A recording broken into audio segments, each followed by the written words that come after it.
First Bicester Scramble of 2024. Hot on the tail of the 911 Turbo, this beautiful Lancia. What do we have lurking over here? Everyone used to wear hats back in those days with factory hardtop.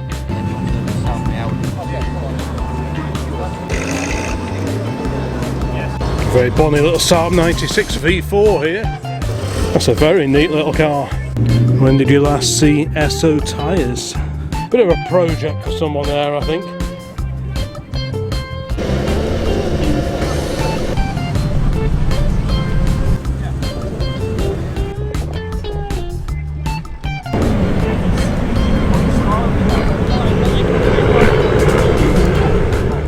Well, welcome to Old Classic Car. The sun is just rising over the horizon there, and today we are down at Bicester Heritage for the first Bicester Scramble of 2024. It's January 2024. There's a bit of a chill breeze coming across the airfield here, but the weather is looking pretty fair for today, and given how rainy it's been of late, I'll definitely take this. And it's a glorious, glorious view across the airfield there. We're in for a great day, I think. Representing the internal combustion engine, we have this glorious machine based on a Model T, bit of a Model T Speedster in left back. Not much weather protection there. What a fantastic looking and sounding car that is. Wow, the old Tin Lizzie.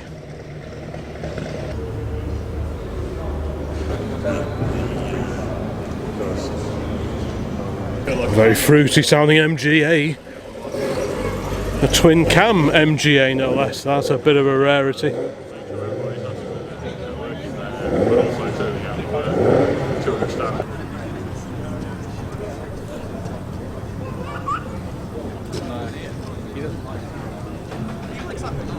Here's a pretty incredible looking car, proper faded red on a J-plate Ford. Quite what model we're looking at, I'm not quite sure, but it's certainly a pretty cool car. Talking of cool cars, what do we have here? A 911, very nice indeed. Headlights glowing in this slightly gloomy weather, slightly overcast weather. They didn't say there'd be any rain today. 911 Turbo, oof, very nice. 911T registration, that kind of makes sense. But yeah, the weather forecast for today is looking pretty good, so hopefully this cloud will blow over pretty soon and we'll get a bit of sunshine. Hot on the tail of the 911 Turbo, this beautiful Lancia. So what have we got here? Is this a Flaminia? What a cracking looking car that is. I'm trying to stop the bloody film. No, you can't do that. And because I saw a picture in it, so I can't work out what it is. Well, there is a picture in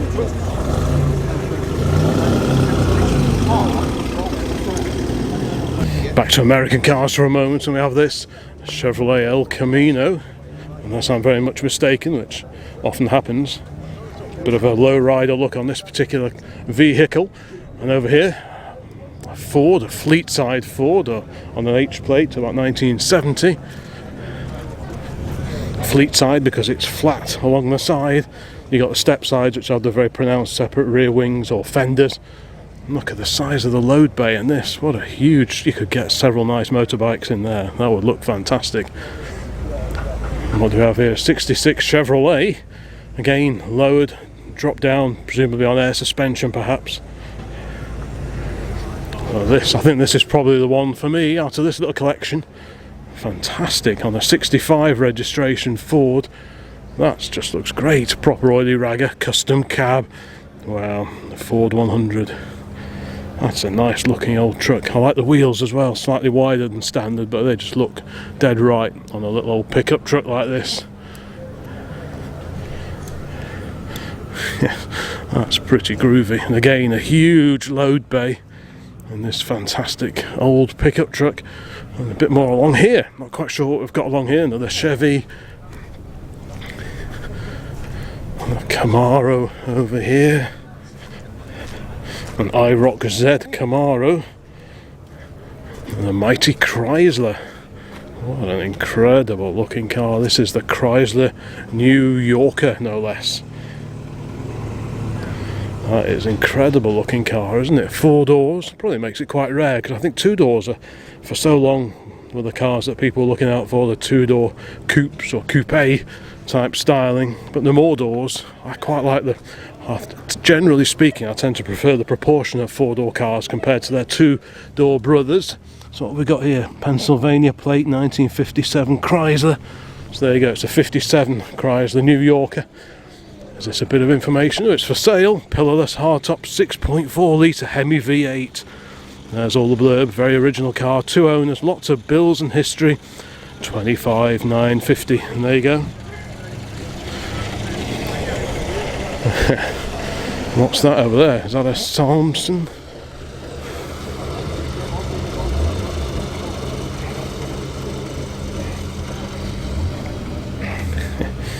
Couldn't be more different than this. Wow. Right, let's keep going. Still very chilly. I can only just feel my fingers, but we will plough on bravely to see the best of the sights here today at Bicester Heritage. This is very cool. Let's, oh, the window's open this side. Let's have a quick peer inside the cabin.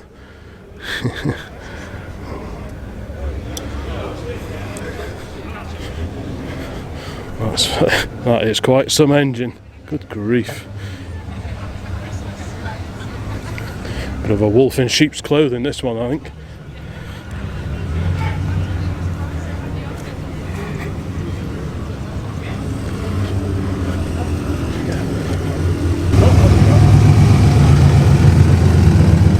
The ground is shaking.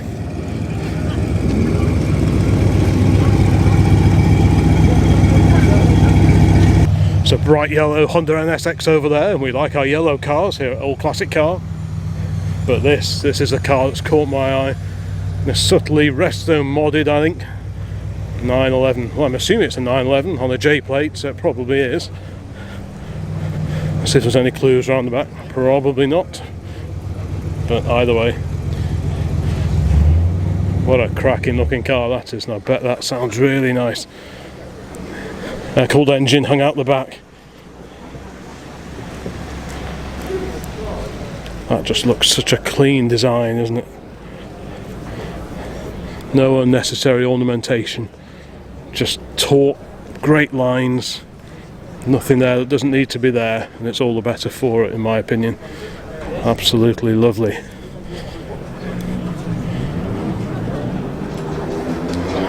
Like I say, bright yellow Honda NSX. And a gaggle of performance cars along here, most of which are a bit new for the channel. Got the Aston Valkyrie, I think, here, just quite an eyeful. But next to that is the lovely BMW M1. 3.5 litre straight 6. I think it shared its engine with a 635 CSI.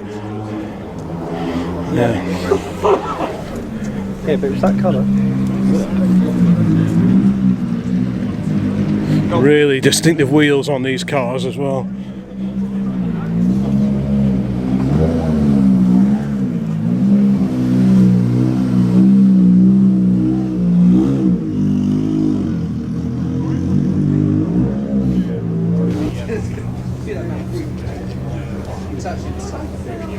What do we have lurking over here? A pair of the Pagoda era Mercedes-Benz SLs. One, the roof off, the other with the famous hardtop in place. The hardtop which gave it the Pagoda name because of its shape. Very similar to a pagoda itself. If you look how it sort of tilts up, it sort of does a bit of this. And that's how it got its name. Yeah. Beautiful looking cars, real quality cars. Just look at the paint finish, the chrome, everything about that just shouts quality.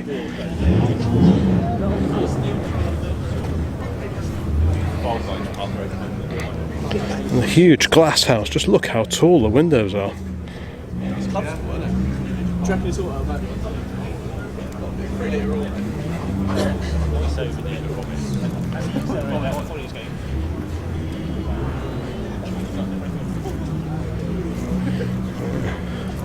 think I'll probably go with the one with the roof on today.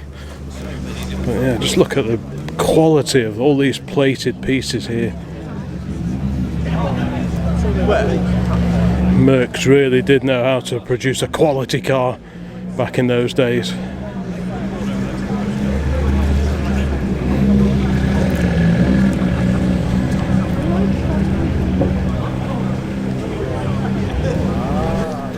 There's cars everywhere you look. Modernish, newish, and somewhere in between. Quite a variety. There's always a, to be honest, there's always a variety of Porsches here. Some air cooled, some water cooled. Here's a beauty here.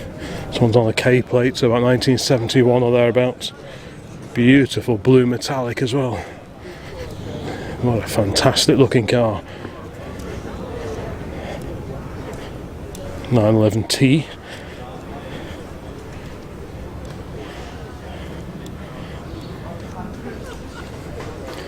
What a great pair there. Just a 993 over here. Not too well up on my 911, so could be wrong on that one. Got another one over here. This one looks like it sees a bit of competitive use. Won't be winning any concours competitions anytime soon, but it looks like this one's driven properly on an E plate. So is this a 912? It's a 67 registration, so it could well be a 912, this one.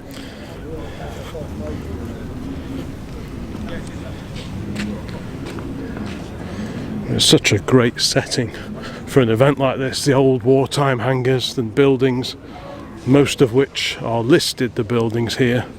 I think nearly all of the old buildings that are here are listed. It's just the perfect place to hold an event like this, which is why it's always such a treat to come here. Look at that.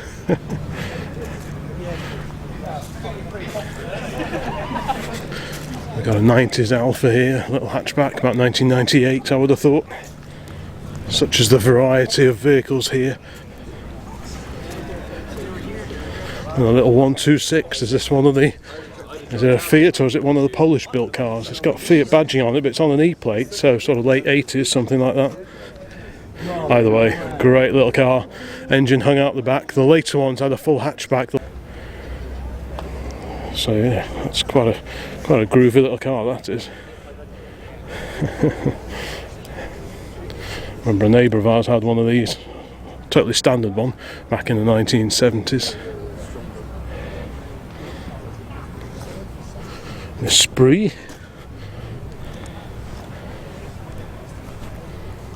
Both with the engine hung out the back, of course, so they've got that in common, but not much else. Got an E46 3 Series BMW here. What model are we looking at here? 330Ci. I think it's still the case that the badge on the back gave you an idea of what size engine, so I'm going to go with 3 litre straight 6. But here, look at this. This is that Model T Speedster that we saw before. What an incredible looking vehicle this. Brass rad, so it's quite an early one. And just look at the headlamps on that. That's incredible. Ford branded, Ford script. Wow.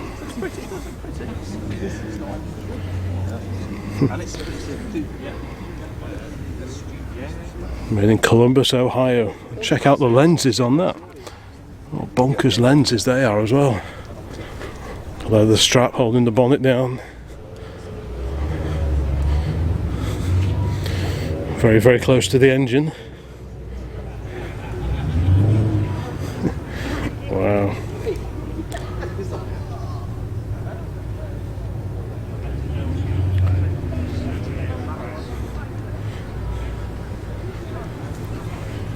It's just a left-hand drive.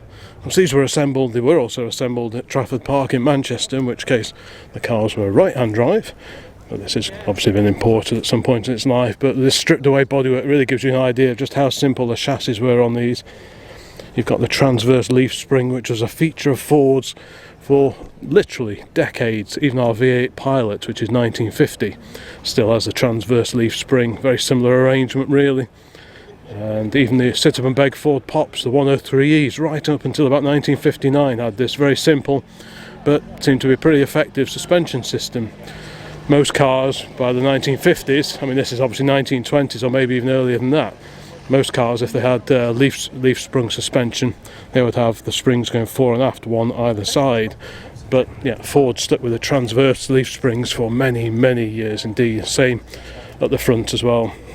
The front axle is not that dissimilar to those on the Pops either.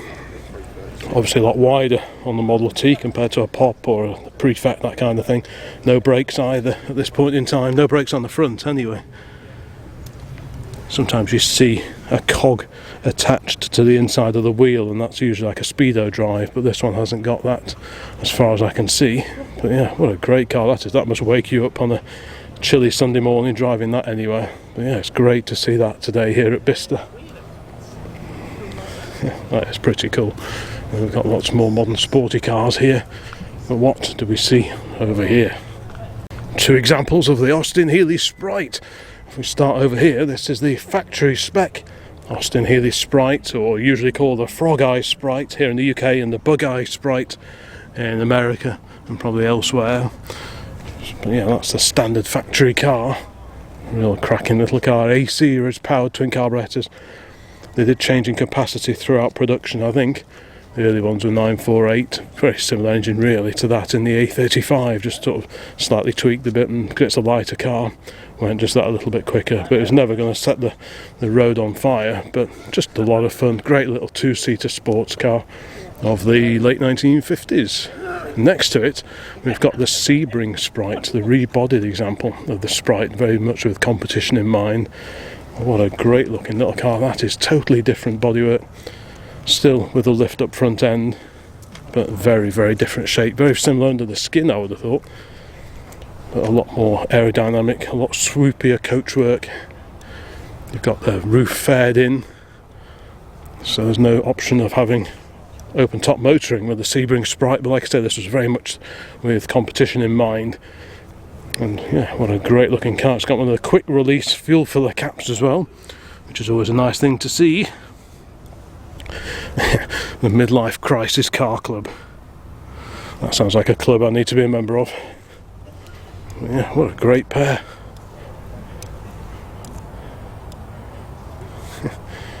Which would you buy? Which of these, Frog Eye or the Sebring, would you be taking home today? Or maybe one of the other cars here. Let me know in the comments which of the cars featured in this video you would want to be taking home. Which would you offer a home to today? Yeah. Either of those two look like a lot of fun. Of course, there is still an active airfield here at Bicester. What do we see over there? The de Havilland Chipmunk. I'm not sure if this will focus. Let's go a bit closer to the fence. Let's see if we can get some focus going here. Have a look at that chipmunk. There we go. Classic trainer for the RAF for many, many years, back in the 1950s, probably into the 1960s even. That's great to see that one. What a great thing that is. Quite a few aircraft here outside, and also in this, just one of the many hangars here at Bicester. Hugging the ground closely here, we have a beautiful example of the Alpine, the Alpine A110. Super popular in rallying, probably what, late 60s, early 1970s, that kind of era. This one's on an M plate, so 1970s. Most of these were built in France, of course, but quite a few were assembled in Spain, and we often see, back closer to home, we often see a Spanish built example in their very common sort of metallic blue colour, and they look just glorious as well. But yeah, such a low car. I mean, you really have to bend down something just to have a look in there. But yeah, that's just a cracking little car. What a great little car this is. And although it doesn't really look it, this in many ways under the skin was a distant relation to our 4CV. That's just super, super cool, and you can clearly see where the inspiration from the modern car, the modern Alpine, is from. Look at that. But that's just really nice, and it's nice to see one in a different colour as well. And look at the wheels. And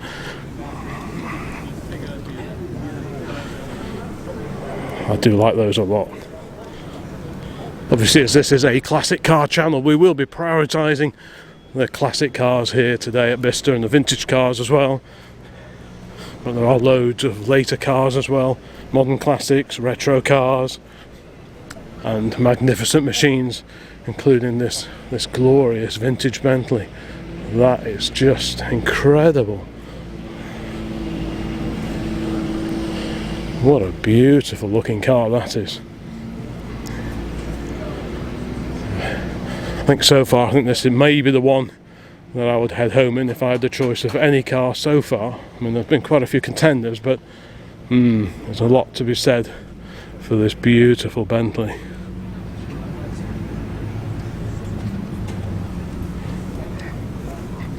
Everything about it just screams quality.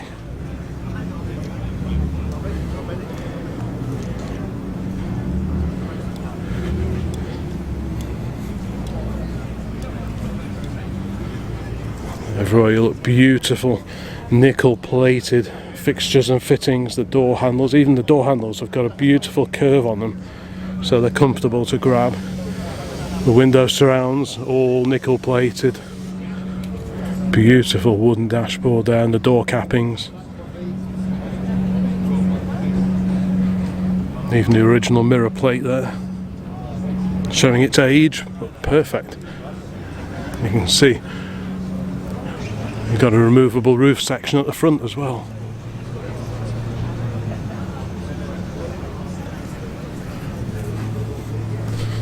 What an incredible motor car that is.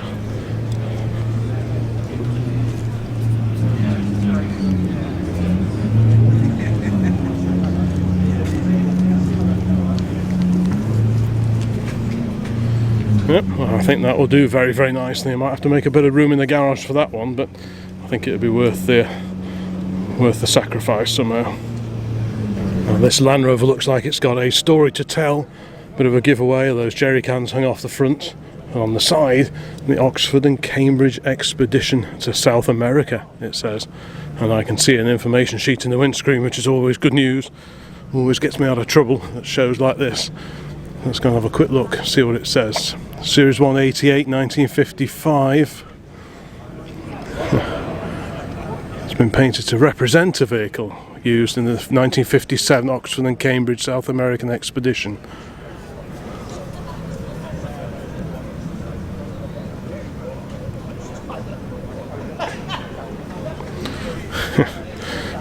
What a great old landy that is.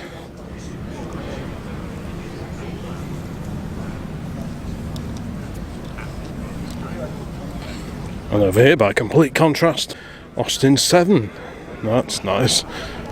So what's that then? Maybe a Gordon England, perhaps, something like that. So many different bodies were produced for the Austin 7 chassis. Of course, the Austin 7, that was first introduced in 1922, and loads of different bodies were produced over the years. It's got a lovely V windscreen, very similar to those on the M-Type MG midgets. This is most definitely an Austin. Very distinctive wheels, the 3-stud fixing. And they're designed, you can ping these little plugs out. I think they're designed that you can just slacken the wheel nuts off, rotate it like a bayonet, and then the wheels come off without you needing to take the nuts off fully. So that's just a bit of a feature of the early Austin 7s. No, it's a great looking little car, that is. And not one but two Austin 7s here. That one looks like it gets used properly as well. It's quite an early one, I think, 1929. Again, so many different variations of the bodies. Some have longer bonnets, some have shorter bonnets, some are steel bodied, some, like this one, the bodywork is actually covered in fabric over a frame. Bit of blurb here. There we go. Loaned to Starter Motor in 2021. Yeah, look at that. One of the most popular cars in the Starter Motor fleet, and I can see why. Perfect for a bit of VSCC trialling, and judging by all the mud over the back wheels, I wonder if that's what this one gets used for. But yeah, what a cracking little car that is. Lots of headroom for people with hats, because of course everyone used to wear hats back in those days. There's even a rear seat of sorts for tiny little people, but no storage area, no boots on cars of this age, and not even a luggage rack, which is surprising. I'd have thought it may have had a luggage rack, but you know, these were economy cars of the era. These and the little Morris Minors, Singers as well. They were a big manufacturer in the 20s and 1930s as well. But yeah, it's just a great little car. It's fantastic to see it here today. Nice little green Mini here. It's on the V plates, the late 1970s, but with a few earlier styling touches, such as those with the wheel arches and the old style Austin badge on the front.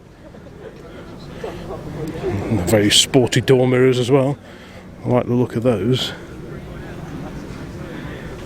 Yeah, that looks like a bit of a hoot.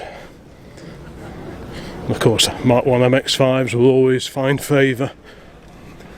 All the yellow ones tucked away at home. This is very similar to the first 2 MX-5s that Mrs. OCC had way back many years ago. Another example of the Sprite Mark 1 with factory hardtop. That's a nice looking car. It's a great shade of green with the old English white hardtop.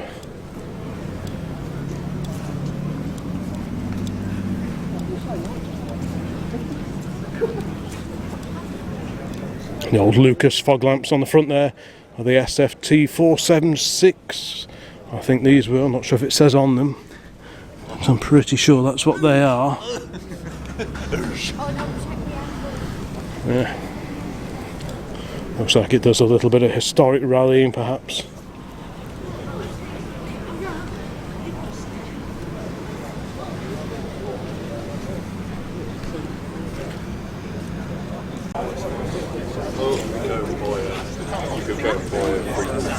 Yeah, let's be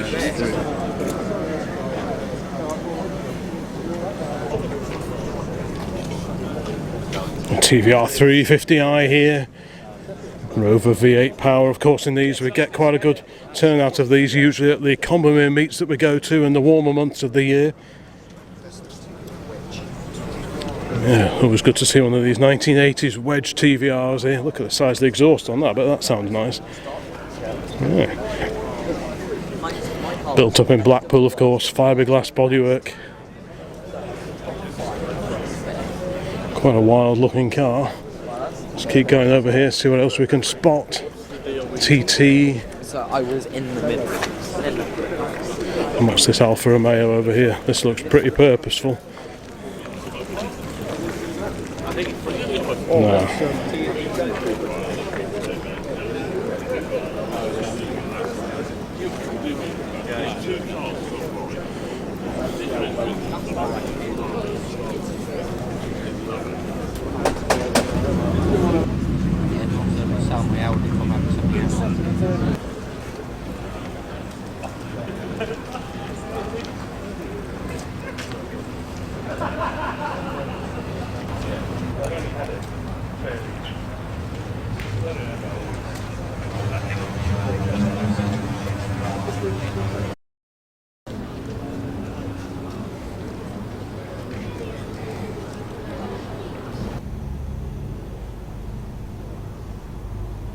A few cars on manoeuvres.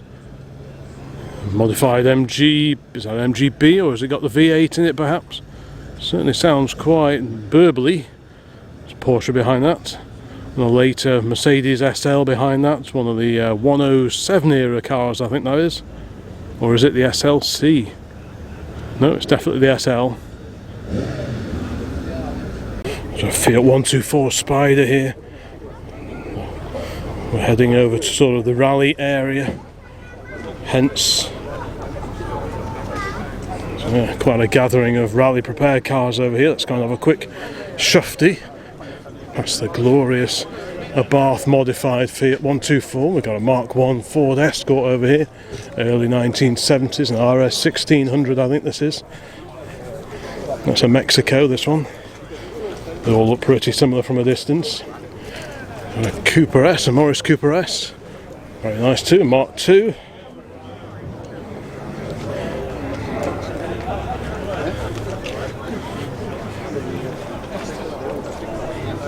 It's got the twin tanks, that was an option on the Cooper S's at this point in time, I think.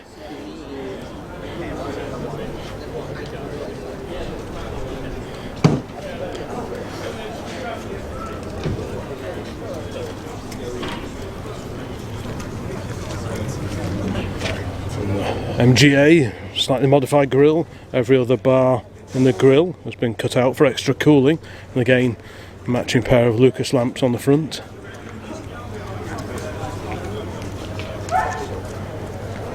So this is the MGA 1600. We saw a twin cam coming in before.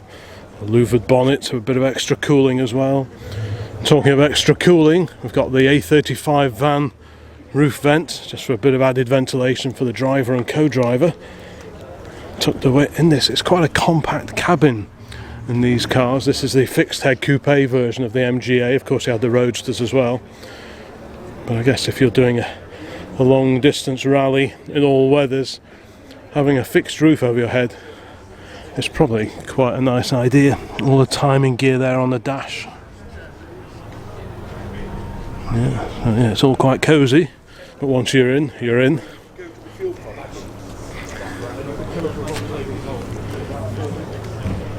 Ferrari on the end there. Lovely Mini and a well used, well rallied Mark 1 Mexico on the end here.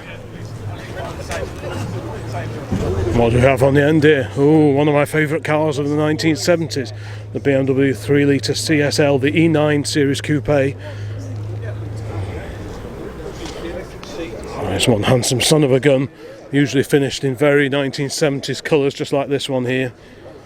But yeah, L for lightweight. You had the CSIs as well, and some of the smaller engine cars, the 2.8s as well. I think they were available as the two-door coupe as well. So this was a contemporary of the E3 Saloon, but the two-door coupe was a whole lot sharper looking car, I think. Beautiful car. It's got the original, the old shark front styling of those older BMWs, which just looks so cool and just so nice. Because of course back in these days BMWs were quite special. They weren't on every driveway and street corner like they are today. So yeah, if you drove a Beamer in the 1970s, you were definitely quite an unusual sight. And if you had one of these, yeah, you were doing pretty well for yourself, I think. Lovely Alpina alloy wheels as well on this example. But yeah, that is a very swish looking car. Beautiful, beautiful car. Bit of a poster car for me in the 1970s when I was growing up. But sadly, probably a bit beyond my pocket now. Well, there's no doubt about it really, but at least we get to see them at events like this. It's a right-hand drive, manual gearbox, and just very, very nice. Great bucket seats in there as well. That's a very swish machine.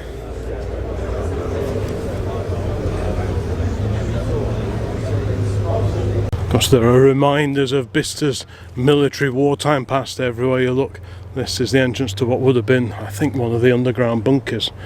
I'm sure that's what this would have been. It's all bricked up now, but in the 1940s it'd be very much operational and ready for use if the Luftwaffe decided RAF Bicester was their target for the day.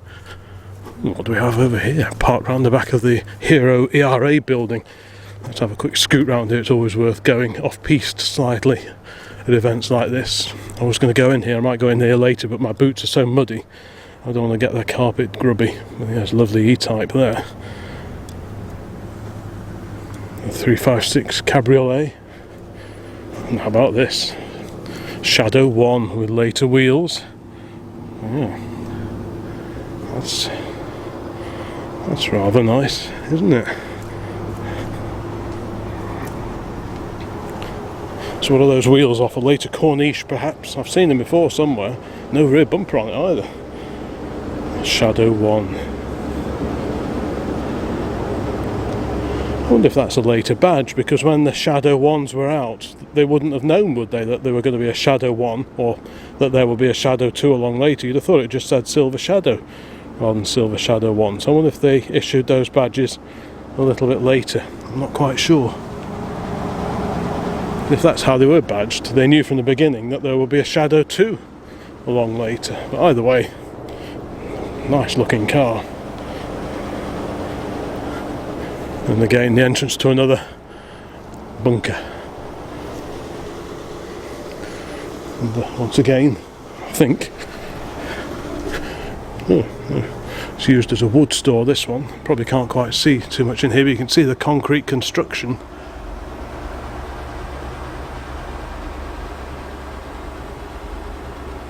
Just as solid as it was, what, 80 odd years ago when it was built.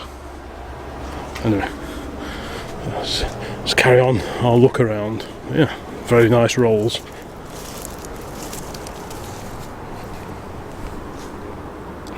We're now at the motor shed here at Bicester. There's always an amazing gaggle of cars here for sale on display. And look over here, an Elvis.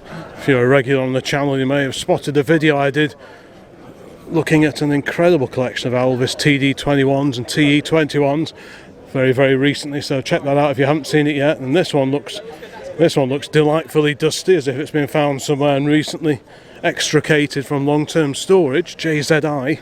So that'll be probably a Dublin area at a guest registration. So I wonder if this is Irish dust. Looks like a proper barn find Elvis. But yeah, if you're ever considering buying one of these Elvises, check out the video I did, because Chris Prince, who runs the Elvis business that I went to see just a couple of months ago, he taught me through some of the areas that you need to have a very close look at these cars if you're thinking of buying one, because there's a lot of wood in the construction. The door pillars, there's all wooden ash pillars in there, and there's a lot of woodwork that goes around the top of the roof and round under the back window as well. And one of his top tips, if you're looking at buying one of these, was to open a boot lid and feel underneath the back window there, because you can access the timber that forms the structure beneath the rear window, and that'll give you a very good idea about the integrity of the particular car that you're looking at. And that applies to the TD21s, the TE21s, the TF21s and so on. But yeah, even though these are a 1960s car, the construction techniques used to build them are very much 1950s, and in fact pre-war in origin. Some of these cars were featured before on the channel, such as these American pairing over there. But look at this beautiful little Citroen Traction Level, original French built car. Some of these were assembled in Slough and were right hand drive, but this looks like an original French market car. Still got the yellow headlamp bulbs, which are always nice to see. It's always good to see those glowing away in the dark of an evening. Yeah, it's quite a nice looking car, a little light 15, front wheel drive, quite an unusual gear arrangement as well. There's the gear lever sticking out the centre of the dash. I hope you can just about see that. So yeah, quite a quirky, idiosyncratic car. Look at those seats, very, very neat indeed. And this one looks like it gets around quite a lot, the Alpine Trial 2016 and 2015. Let's just have a look along this row of magnificent motor cars. The mighty Lincoln, the vintage Rolls Royce, very, very smart indeed. Look at that. So you've got the fully enclosed rear compartment for probably the vehicle's owners, and the chauffeur had to sit out the front here. And looking at these fittings here, it may well have had side screens that fit in there to give you a bit of weather protection, but yeah, it was a little bit more exposed compared to the people who got to sit in the back in the comfortable quarters of this magnificent Rolls-Royce saloon. I'm guessing mid-1920s, something like that.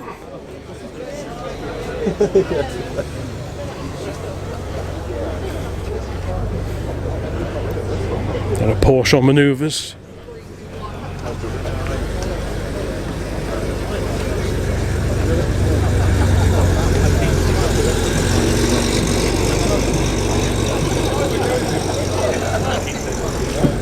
Carry on along here. Well, we've got here Jensen Healey. That's an interesting car. So collaboration, Jensen, Healey and the Lotus engine.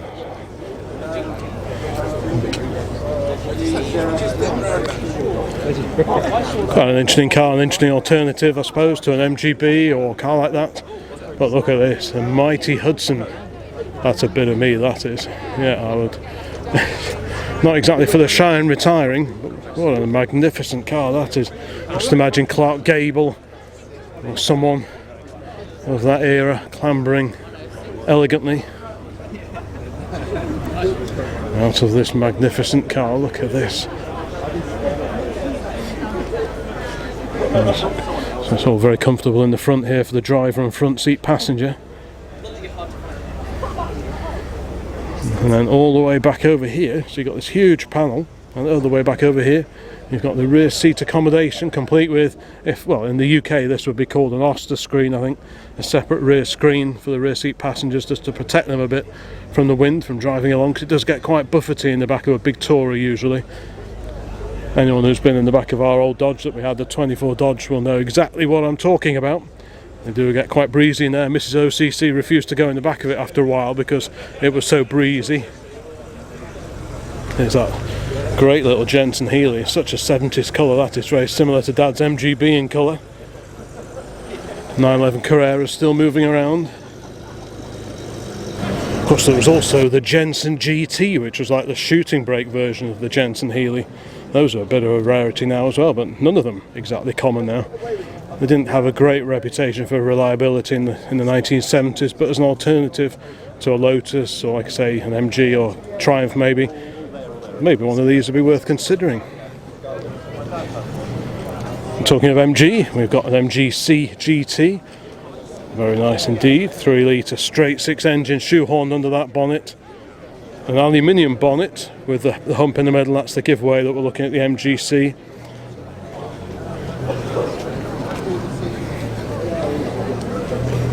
And of course later there was the MGB GT V8 with the lightweight Buick derived 3.5 litre V8 engine, which was a lot lighter engine. I think it probably handled just a bit better than having a big heavy BMC straight 6 hung out the front. But either car will make for a really nice car now.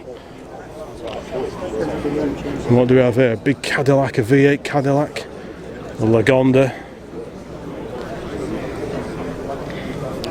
And is this a Humber? Yes, Humber.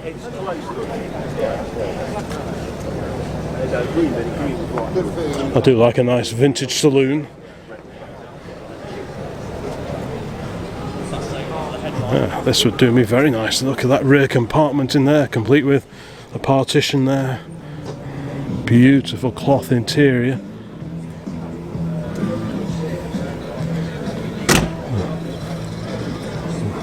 Wonderful, just a stunning looking car. Beautiful. The artillery type, that's what they call those, the artillery wheels. So what's that, mid-1920s, somewhere around there. Yeah, lovely car, and a lot of car for the money. I'm not sure what the price is, but whatever it is, it's a lot of car for the money. Over here, slightly later, sort of late 1930s, a big Austin 6. One of the bigger cars in the Austin brochure of the late 1930s. Next to that, an Alvis. So what model of Alvis are we looking at here? Is it a 1250 or is it a slightly larger 1260? I might have to look that one up, but either way. Very nice drop head coupe. It's got the full folding roof, a lined roof. You get Tourers, which often had just like a single lining to the roof, but the drop head coupes were a cut above your regular Tourers. Beautiful, what I call pram irons on the side there. Just look at the interior. Quality of the woodwork in there and the trim. Just wonderful.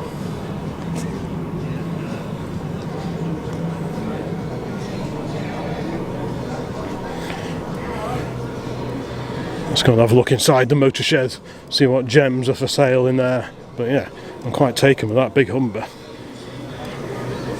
That's really quite something. And the big Healey over here as well.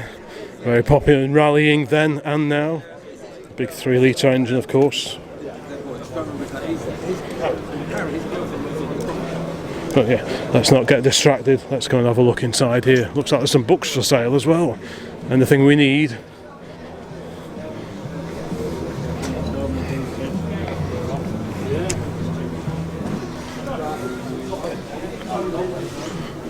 There's a little Jowett Jupiter. This was here last year. I'm surprised this hasn't gone yet. This was like the sporting open top equivalent of the Jowett Javelin Saloon, both built over near Bradford in Yorkshire. Quite an advanced car for the day. Got a Festival of Britain badge on the front there.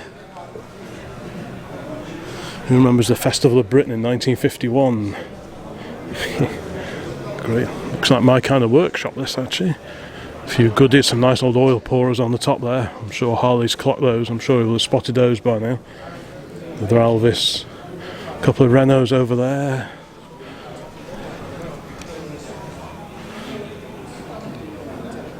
Very distinctive coal scuttle bonnets, I think they call those.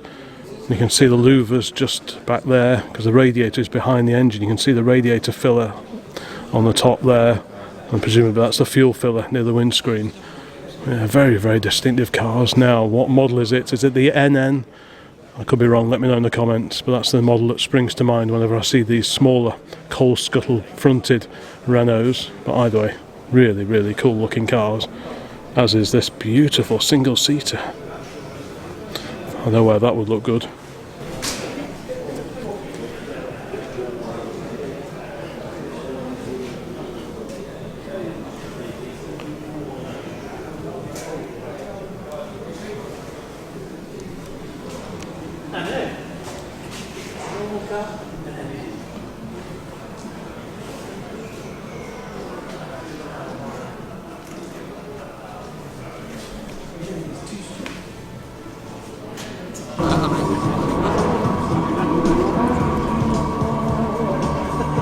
Alfa Romeo Montreal.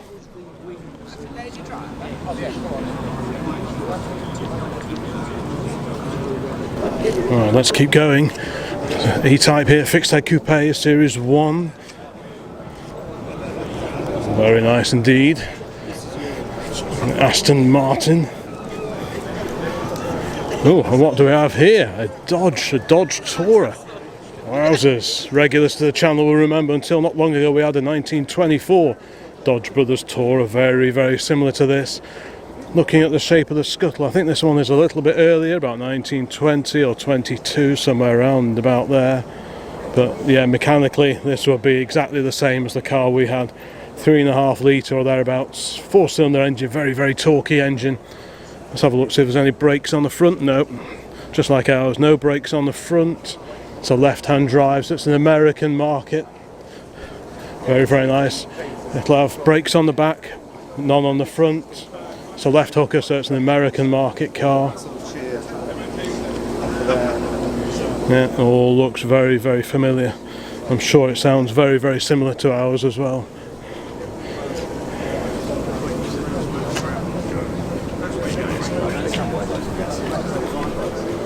It's a bit of a blast from the past for me.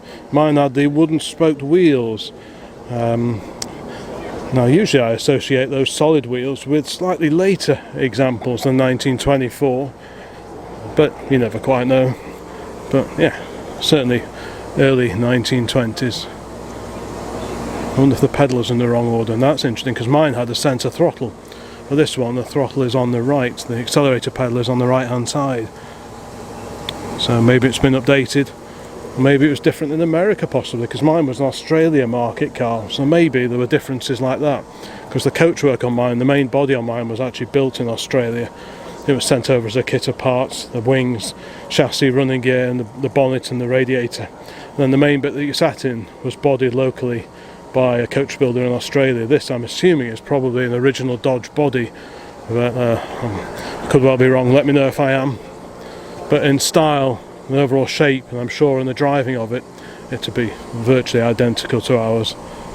The little thing there, on there, the little twist thing on the floor down there, that's a greaser for the clutch mechanism, I think, if I remember correctly. And every now and again you'd take that out and refill it with grease. Pretty mad Zagato Aston Martin here. Very, very 1980s. Yeah, a little bit. Yeah, there is a cat. No, I think I'll take the Dodge if I was going to take one of them. I do like this a lot. Look could see myself another one of those one day, or something similar, maybe a Model A. Kind of miss pre-war cars a little bit, so at some point I think we will have to delve back into the pre-war and or vintage world, but I'm just not quite sure with what yet. What do we have here? Triumph Vitesse convertible, no less, a Mark II Triumph Vitesse, a 2 litre straight 6 engine, 4 lamps on the front as opposed to the Herald, which had just one headlamp either side. Convertibles and saloon versions were available, but because it was a separate chassis and the rear tub comes off, you can mix and match a little bit. So I remember seeing an estate version here once, someone had made up.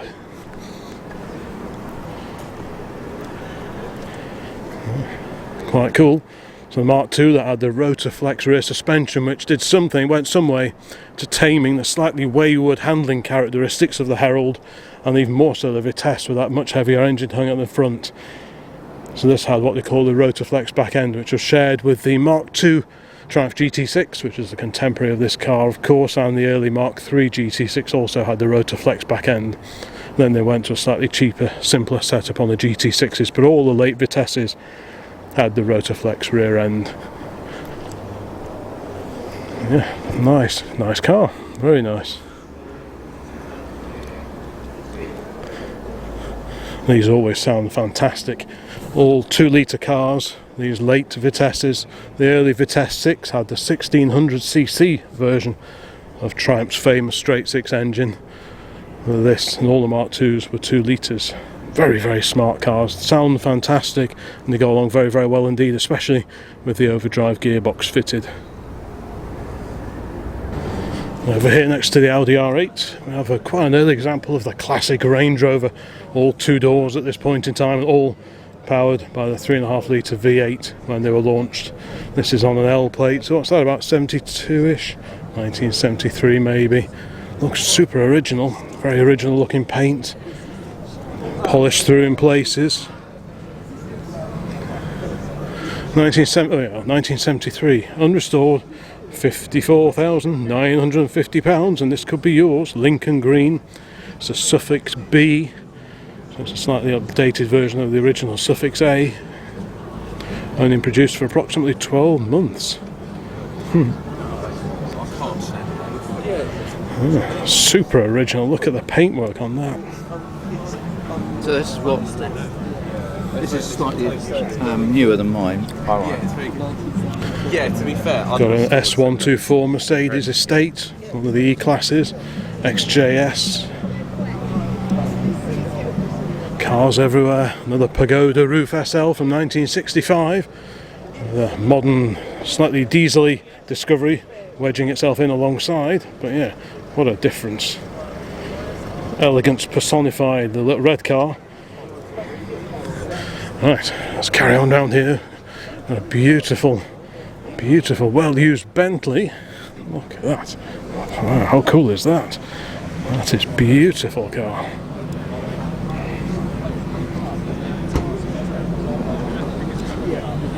That is really quite something.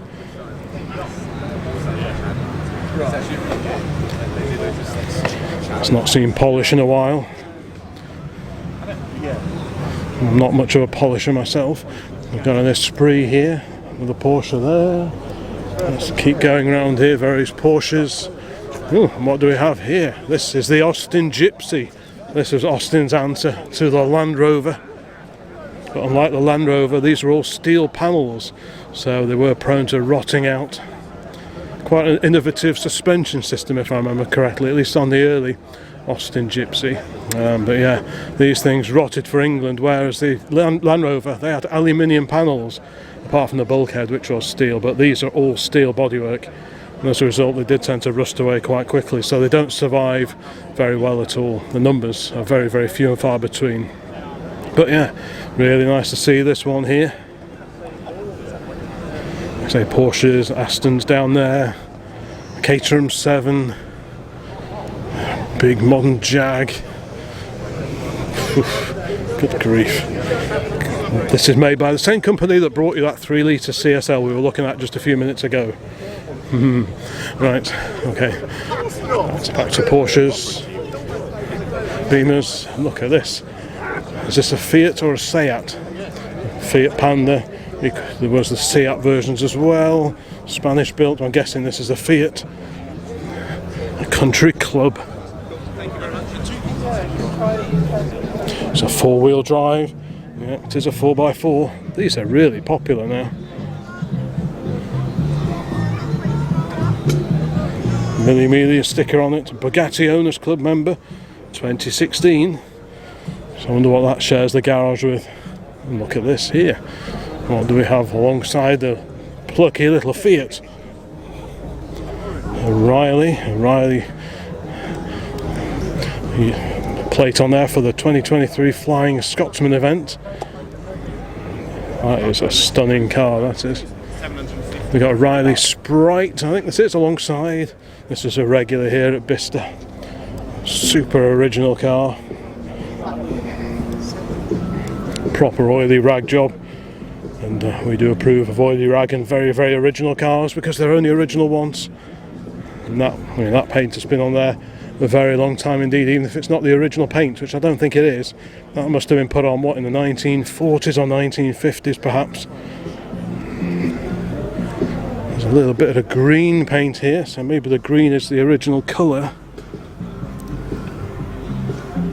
And they received this maroon top coat a long time ago, and it's evolved to how you see it now. The only non-original thing that I can see from here, well, you've got these lights, which was, I think that was a compulsory fitment in the 1950s to have 2 stop tail lights on your motor car, and some very modern Brandt timing gear. So clearly this one is used quite a lot competitively, hence the modern digital timing gear, which you can well understand. Next to that, another MGA fixed head coupe. Lovely looking little car these are. Very, very nice. 1600. I wonder where that twin cam went that we saw before.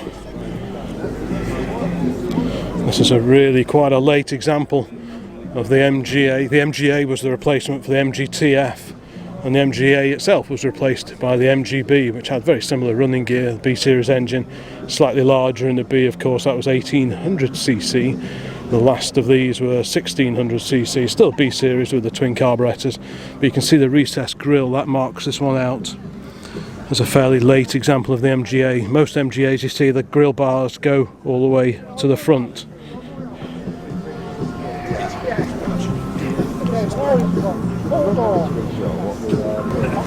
A mighty Ferrari of the 1980s, what, 512 TR, the Testarossa, with the huge strakes down the side. All very, very 1980s. But more 1970s is this. Look at this, 2-door Austin Allegro. Only just 1970s and on a V plate, so it's about 1979 I would have thought. I've not looked at the information in the window yet, but I'm guessing 79 or early 1980. Don't want to get in anyone's photograph, and it's for sale, 1.3. So this would have the A series engine, which of course made its debut way back in the 50s with the Austin A30. £3,500. A cheap way, practical entry into classic car ownership and appreciating classic. 3.5. Looks like it was 4.5. Bit of fun, that'll get you into quite a few shows, wouldn't it? And you're probably not going to see another one parked next to you unless you go to an Allegro Club International meeting, of course. But yeah, that's quite a well preserved, very straight looking example. I do occasionally get rumblings of ideas of maybe an estate version of one of these. I think that'd be quite a good buy. Have any of you watching this ever owned an Austin Allegro? What was it like? They were produced for quite a few years. You had the saloons and the estates. The reputation wasn't always perhaps the greatest, but that applied to most things that came out of British Leyland factories in the 1970s, but they can't all have been bad. So let me know in the comments if you've owned one of these and what was it like? Was it as bad as many people paint them to be? I'm sure they're probably not that bad. And let's carry on down the row here. Beautiful Bentley. I know I keep saying that I do like these, but I really, really do like these. And again, 4 doors, which all proper cars should have, I think. And next to that, the Gordon Keeble. Now there's a rarity.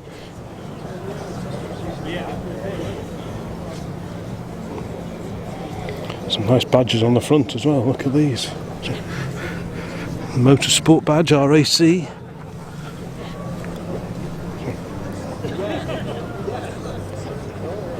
There's that Alfa Romeo Montreal that we caught a glimpse of before. An incredible looking car that is.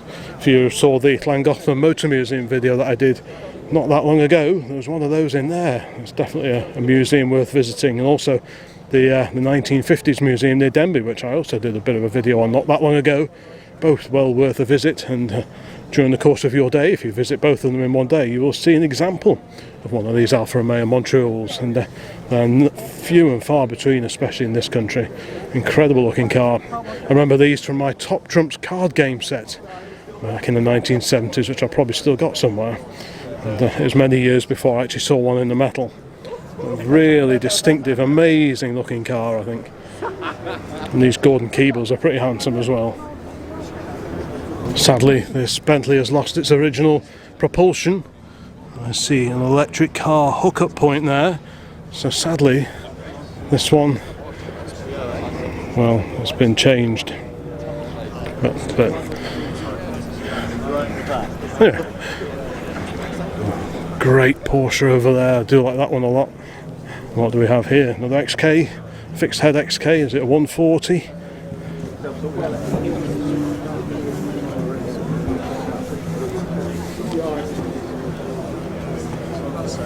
Oh, it's pretty purposeful. Usually have quite big heavy bumpers on these compared to the XK120 that came before. The 140s had quite large heavy one-piece bumpers at either end, whereas the 120 had little corner bumpers, but this has been debumpered completely. Right, let's carry on. Try not to get in anyone's way while I'm taking photographs, because lots of photos have been taken here today at Bicester. Anyway, let's carry on our trawl around, and hopefully we'll get over to the public car park area, which should be filling up nicely by now, I would have thought.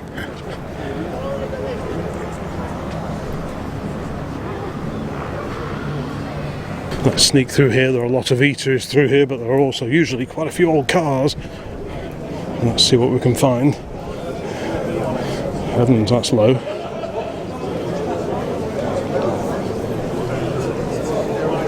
One of the early Carman gears.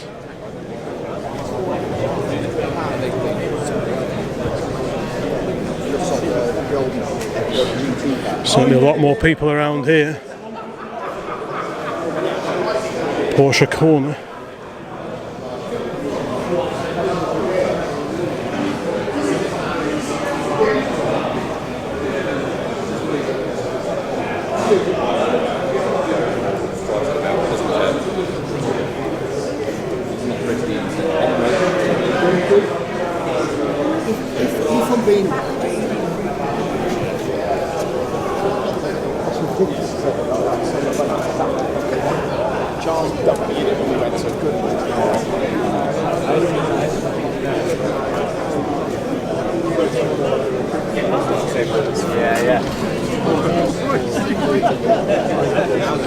What do we have over here? A little Cooper.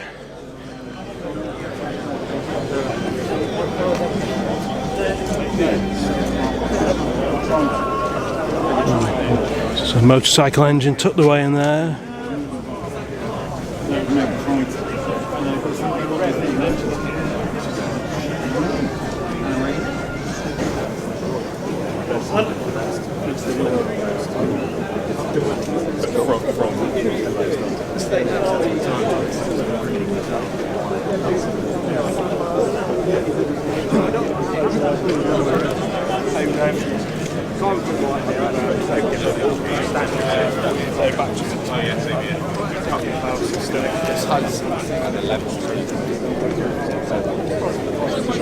So he put the money up. My idea was to say to builder, we did it, and yeah, so made seen it up as bad. I was like,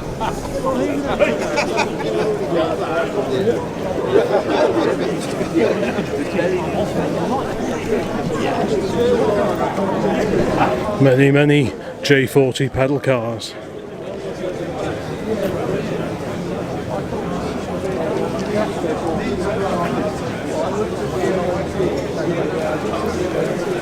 Tucked away over here, oh, there's a TR6, we're going to have a look at that in a moment. There's this wonderfully original Armstrong Siddeley Oh, that's alright then. Trust the gold actually.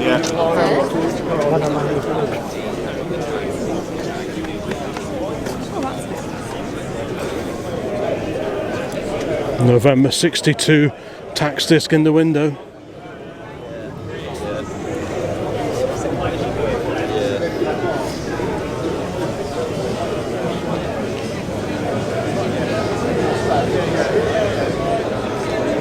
A great car. You can see the pre-selected gear lever just over there. So you pick your next gear, but it wouldn't engage until you dab the pedal to the left of the brake pedal.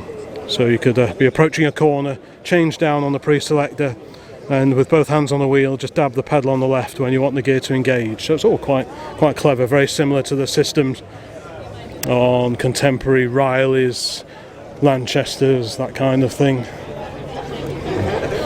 A smart little VW Beetle here, and there's that lovely BRG Triumph TR6.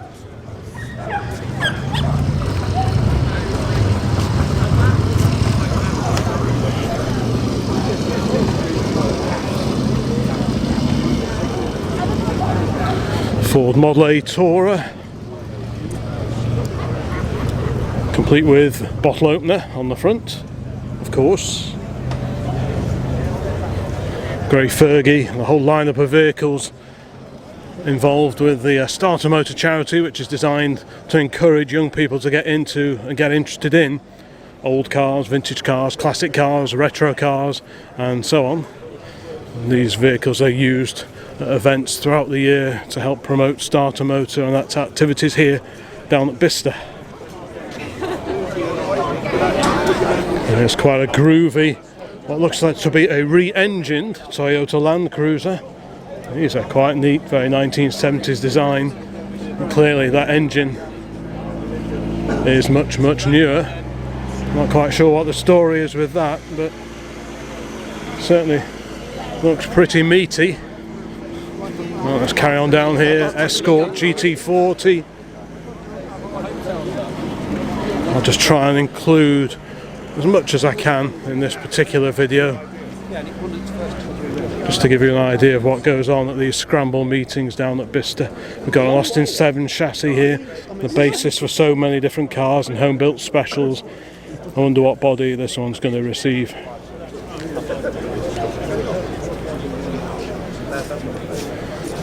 Some historic carts here.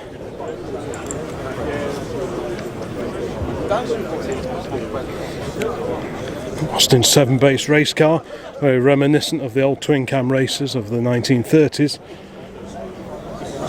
One of several Ulster styled cars, maybe original, maybe a recreation. So-called Ulster because of their successes in the Ulster TT, I think it was. But technically they were always called the EA Sports in the Austin sales catalogues of the day. Look at the engine installation in this little Austin 7 racer. The engine tilted over.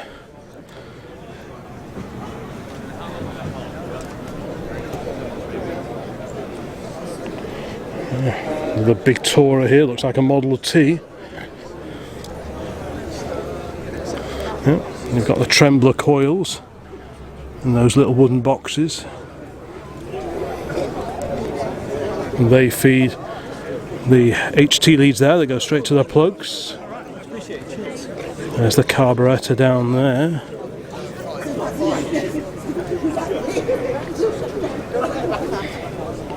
And again, like I was saying about before, the transverse leaf suspension on the Model Ts that lasted right through until the Pop 103Es. Elvis. And those little Subarus at the back there, the Brats, I think they call those. And a Model A saloon over the back here. So I'll have a quick look at this. It looks like it gets used for a bit of maybe VSCC trialling. Clearly does a bit of mud plugging.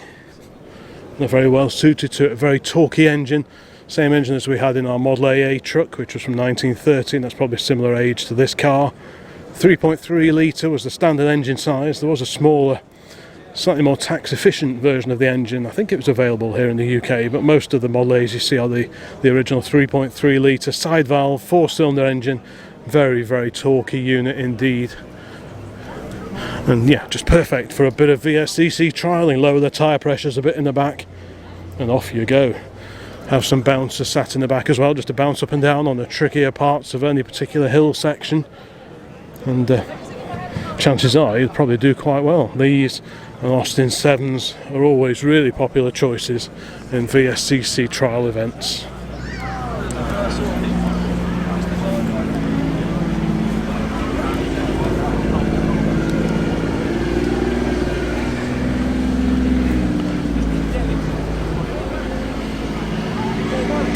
Right, let's carry on our way here. We're not far from the entrance to the Bicester site, just over there.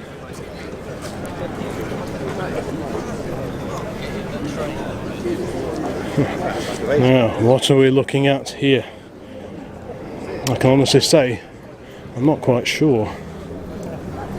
See if there are any clues around here at all. Sometimes the instrumentation gives the game away.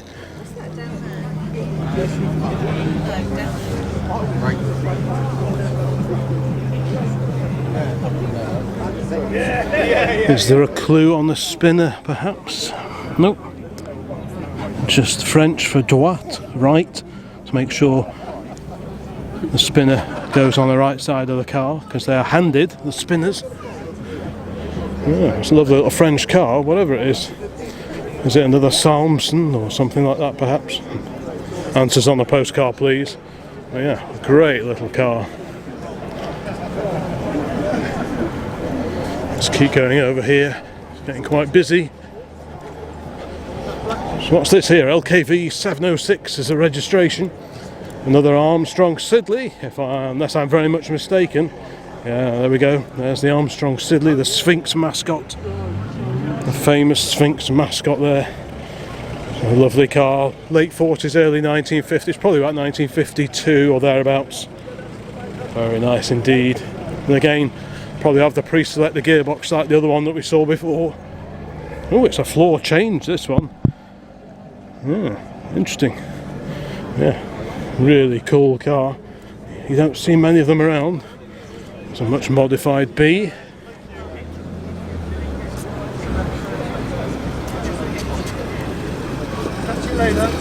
Still cars arriving. The Austin 7 special.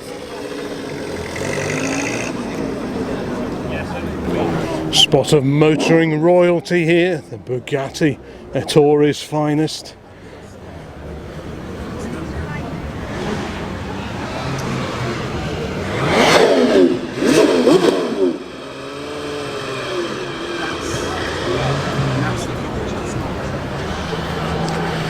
Back to Bugatti.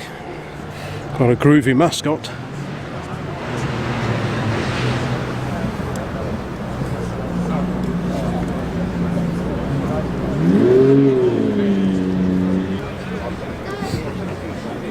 Look at the dashboard on that.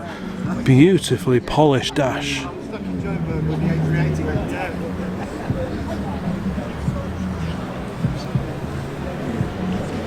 That is a very special car.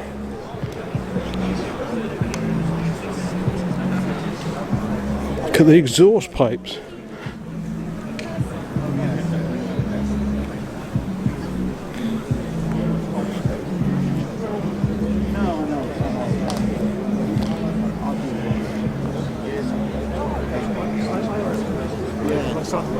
Oh, right. So, but yeah, that never took off, so I couldn't get to... Alpina tuned E46 Coupe, the 3 Series BMW. Porsche, some motoring artwork over here. How far are you from you in Suffolk? How far are you from 20 minutes, something like that. Series 3 Land Rover here, just close to the old fire station building. Alfa Romeo Giulia Saloon. Very, very neat. I know Harley's going to like that one. He's a big fan of these little Alfas. And staying with the Italian theme, another example of the Fiat 124 Spider. Again, looks like it gets used for a bit of historic rallying, perhaps.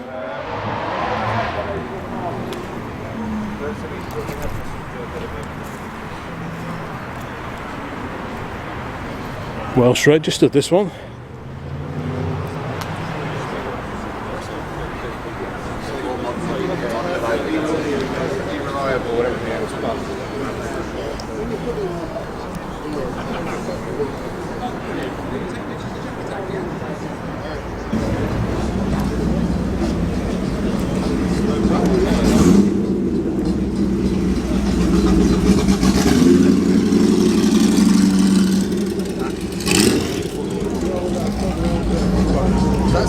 Let's keep having a quick look around here, see what gems we can spot. Much lowered Plymouth, good grief, 1950, the same year as our V8 Pilot, but how much more modern was that styling compared to our very pre-war looking V8 Pilot. Left-hand drive.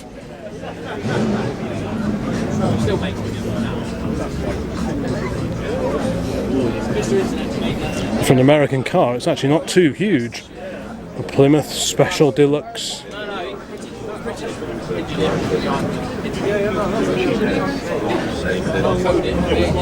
Let's keep going along here. Let's just nip across here, avoid this man's camera. Right, got an XK120 Roadster. Yeah, beautiful XK120. I just had to pick my phone up because my youthful assistant is heading over this way. He's doing a video for his car traction channel, so he's coming over to meet me. And look at this, a C-Type, or the XK120C as it was called back in the day, but everyone calls them C-Types. Of course, then there was a D-Type that came a little bit later, and then the E-Type road car, but this is the C-Type of the early 1950s, built very much with sports car racing in mind, Le Mans, that kind of thing. But yeah, quite an incredible car.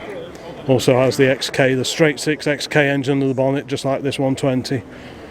Yeah, what a great pair of classic Jaguars of the early 1950s. And again, really nice quick release fuel filler there. Quite a broad diameter as well, because you'd want to get the fuel in quickly, so you don't want a really small fuel filler neck. You want a nice wide one so you can really get the fuel in as quick as possible. Yeah. Fine pair of classic Jaguars. A bit more Porsche here. Let's go and have a look inside here. We've got a garage open over here with various cars on display. Let's go and have a quick look in here, see what we can see. A Lotus Elan. We've got an E-Type, a Series 2 E-Type, Beetle, a big Healey, the Austin Healey over there, another Pagoda roof Mercedes, Astons. Yeah, quite a variety of cars in there. Some real Bobby Dazzlers. Right, let's carry on up here. Harley's on his way over, so I need to make sure he can spot me. There's plenty of people here now. Everyone keen to get out and about on this winter's day, and who can blame them? Quite a small diameter steering wheel fitting on this particular XK. Probably help you jump in and out a little bit quicker. Liven up the steering a little bit as well, I guess. It would make it a bit heavier. Lovely louvered bonnet as well. Secured with a leather bonnet strap, just as it would have been back in the 1950s. A very bonny little Saab 96 V4 here. Yeah, that's the one that started it all. That's the OG. That's the one, yeah.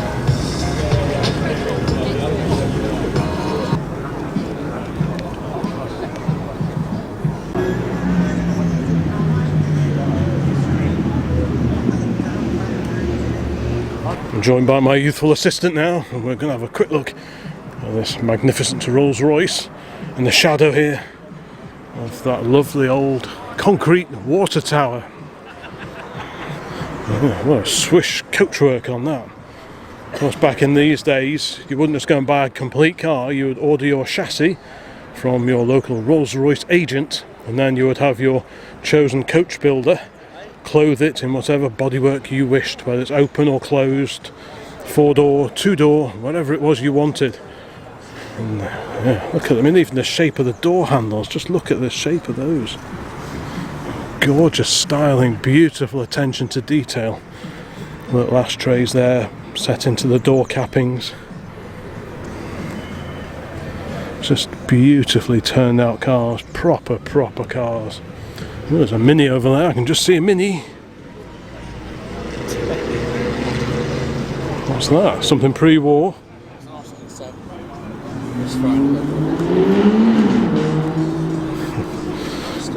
Was it Aston, was it? Yeah. Ho one. Right, we'll carry on up here. See what we can find. A Cavalier, no less, a Diplomat. Limited edition Cavalier, no less. For sale, 4995. There are always loads of Porsches here. Another great little Speedster. So I'd quite like something like that in the garage. Let's keep going along here. Interesting cars and lovely old buildings everywhere you look. Ooh, let's carry on up here. There's a Porsche heading down this way. Don't want to get flattened. Mind your tail. Great little Series 2 Land Rover here. A V8 Morgan, it would appear. Yeah. Brand new. Yeah, brand new. Of course. Let's just have a quick look around here as well. We've got a bit of earlier Porsche presence here. Beautiful 356 Coupe.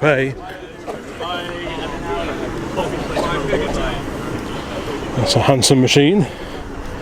And its younger brother behind it here. A 205 GTI on the G plate. The Mercedes SL with hardtop. Beautifully made hardtops as well. I bet those weigh a bit. So the soft top folds down and hides behind this cover here, this hinged cover, and the hardtop goes on top of all of it. So yeah, it's very, very well engineered, really well thought out cars they are. Another 356 Coupe in red. And again, beautifully turned out. What's this little badge down here, I wonder? Yeah, lovely car. Right, let's carry on down here. Fiat Coupe. Old disco at the back, that brings back memories. So what's that there? Is that a GTO? Pontiac GTO.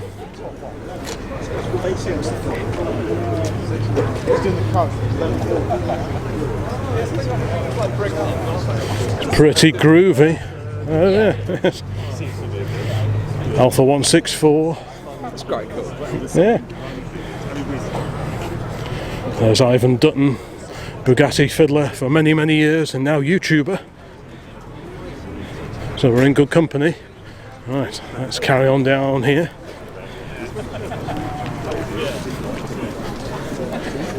Audi over there. Spotted a nice XK fixed head. XK just over here, 120. And like I was saying, these have the small quarter bumpers, the XK 120s. And the 140s introduced the big, quite clunky bumpers.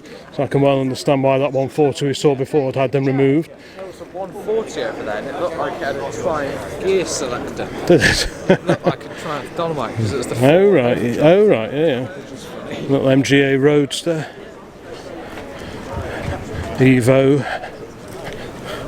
Right, very bonny little Austin 7 Chummy. A scuttle headlamp. Austin 7 Chummy. The headlamps on a scuttle just next to the windscreen as opposed to hung out the front where they would be on the later Chummies. So this is early 20s. That's quite a cool little thing. Just going to have a look around this side. Have a look at the driver's eye view of this diminutive little Austin.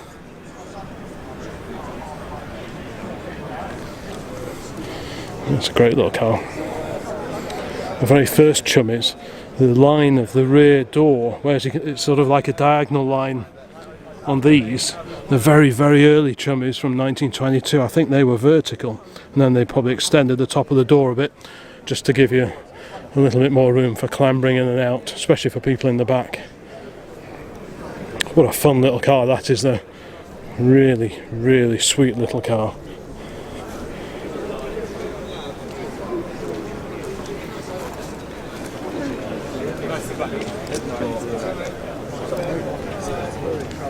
What do we have here? Beautiful Fiat 850. There's some serious exhaust pipage under there. in the background, just sort of the Italian job and stuff like that. Yeah, the Italian job, the big traffic jam in Turin. I know, just look at those, they're huge, aren't they? The Fiat 850. Again, rear engine, just like the 500 and the Fiat 600. Left-hand drive. Yeah, I'm sure this bobs along quite happily. Yeah, I like that. Quite a rare Audi of the mid-1980s, about 1985. The Audi 200 Avant Quattro, no less. Oh, there can't be many of those left now. Look at those wheels. That's just a sort of aftermarket alloy wheel you'd see in magazines like Car or Performance Car magazine in the 1980s. So that's a real time warp job, this one. Just a sort of rarity that you hope to see at an event like this.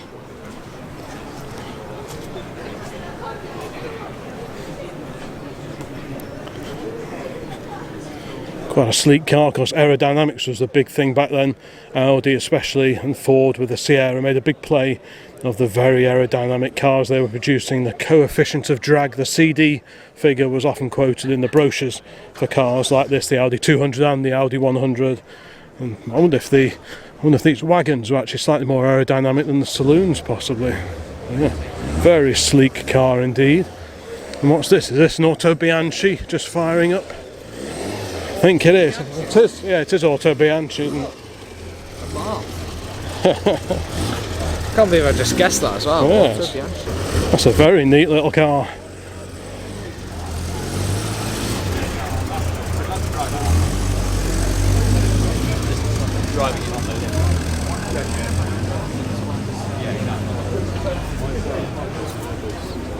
Right, let's carry on down here. A classic Saab 900. Very nice too. I do like those. Got a soft spot for those. And we've got the Bentley T-Series, the T1, the Bentley badged equivalent to the Shadow 1, an example of which we were looking at not that long ago. Yeah, the Bentley version, perhaps slightly less ostentatious perhaps compared to the Rolls. Not quite sure, but I think I'll probably go for the Bentley one. I like the very curvy radiator shell on these.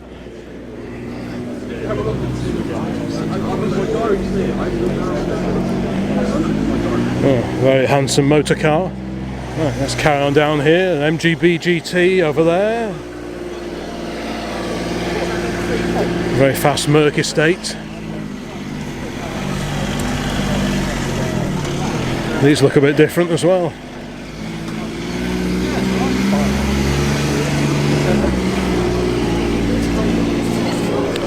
I've got a slice of the 70s here. Reliant Scimitar, the SE5 Coupe. Oh, chilly breeze. That big hanger was doing a good job of blocking the breeze, but yeah, that's a bit raw. Right, anyway, let's carry on. Slightly faded blue, the Scimitar GTE. Ford V6 power, 3 litre, fiberglass body. I'm sure they drive pretty well as well. Quite a lightweight body, so no rust to worry about, at least on the body itself. But underneath, you probably have to have a good poke around. And then what do we have here? Fraser Nash, I think. Yeah, Fraser Nash. Super popular. We see quite a few Fraser Nashes in the various VSCC events that we go to throughout the year. Hill Climbs, Loughton Park, Prescott and so on. So the Fraser Nashes are always really well represented. Have you had a look at these imps? Yeah, the imp. I've done everything. Harley's already been around. He's obviously a lot quicker on his feet than I am. So let's have a quick scoot down here. So we've got a pretty groovy imp on the end here, bright yellow, great colour.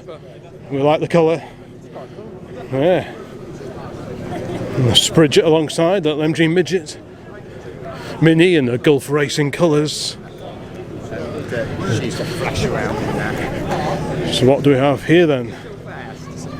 Oh, yeah, we saw this one here last year, didn't we? A Pontiac. Yes, I think we did. Look at the body on this little chummy.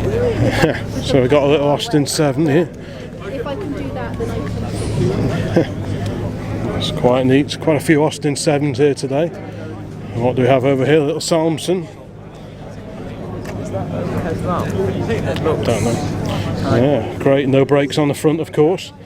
Is this Mr. Dutton's, is it? Right. Yes. Ivan Dutton's a big exponent of these old Salmsons. I mean, is that side or overhead? I don't know. I really don't know. It looks like it could be both. Yeah. So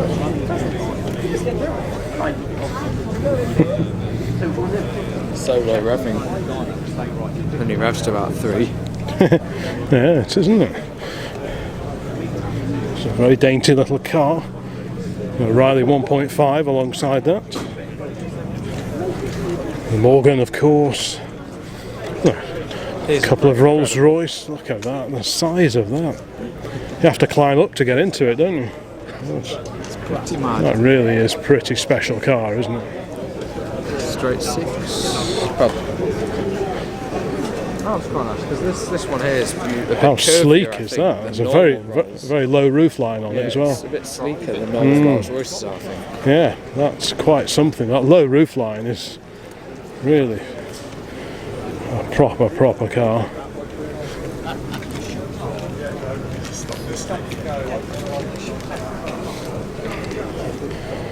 And you've got the adjustable slats there, so you can control the temperature of the engine by opening and closing the slats from the driver's seat, or rather the chauffeur's seat, because if you bought one of these you probably won't want to trouble yourself with driving it, at least back in the day when this was new.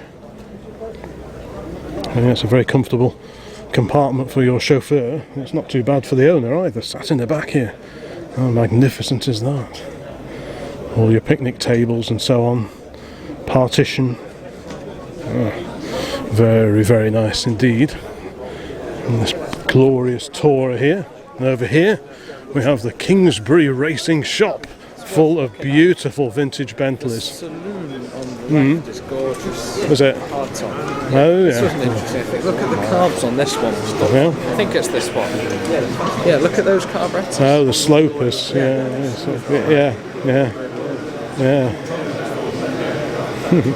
Yeah, this is beautiful. That saloon is pretty special, isn't it? Look at This is the that. most original one. That is something else, isn't it? What's the information on this one then? HJ Mull in the body, 4.5 litre engine. One of the most original surviving saloon body Bentleys in the world. Would you have an open or a saloon? I'd like an open one, but I think the saloon, yeah, that is just spectacular, isn't it? Yeah, that is just spectacular. I need one of this in my shed. Yes, yeah, you could do one of those in Fred the Shed, couldn't you? There's no water jungle today. I'm disappointed. No, there isn't, is there? No.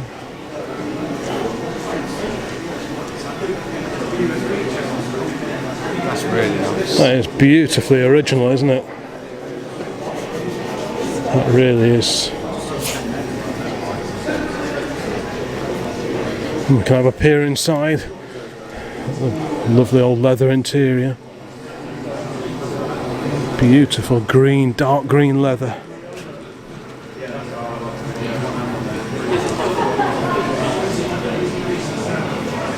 Got a work in progress Bentley here. Oof, plenty of work ahead for the owner of this one.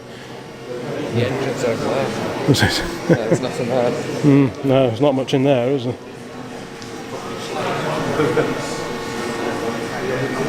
Yeah, proper workshop. It's really busy as well. Let's have a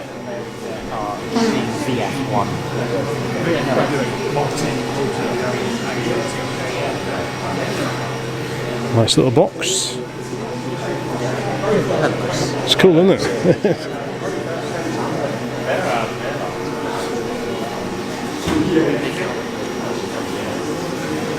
There's a beautiful blower Bentley down there. Let's just go and have a look at that. We'll go past this one, which is also minus engine. Looking through the slats there on the, peering through the louvers on the side of the bonnet, we can see there's no engine in this one. Yeah.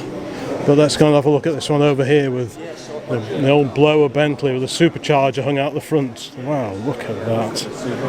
Yes. 2 carburetors feeding it.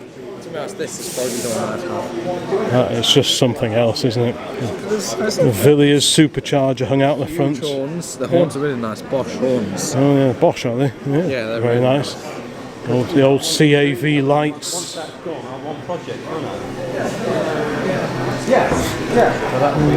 Yeah.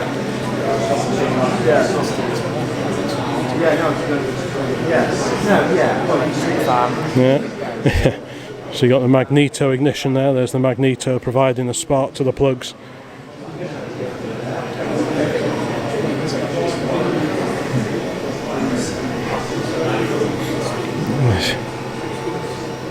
Wow, isn't that something else, that, isn't it?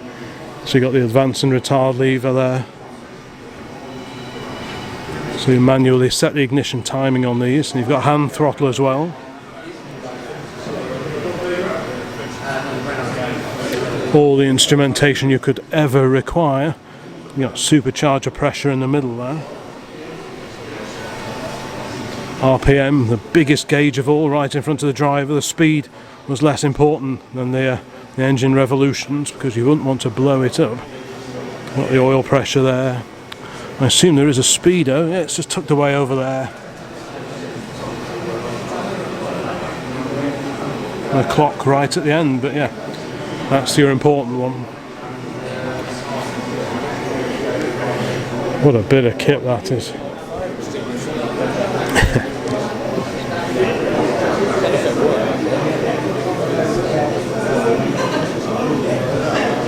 Wowzers. Right, let's carry on our trawl around the Bicester site.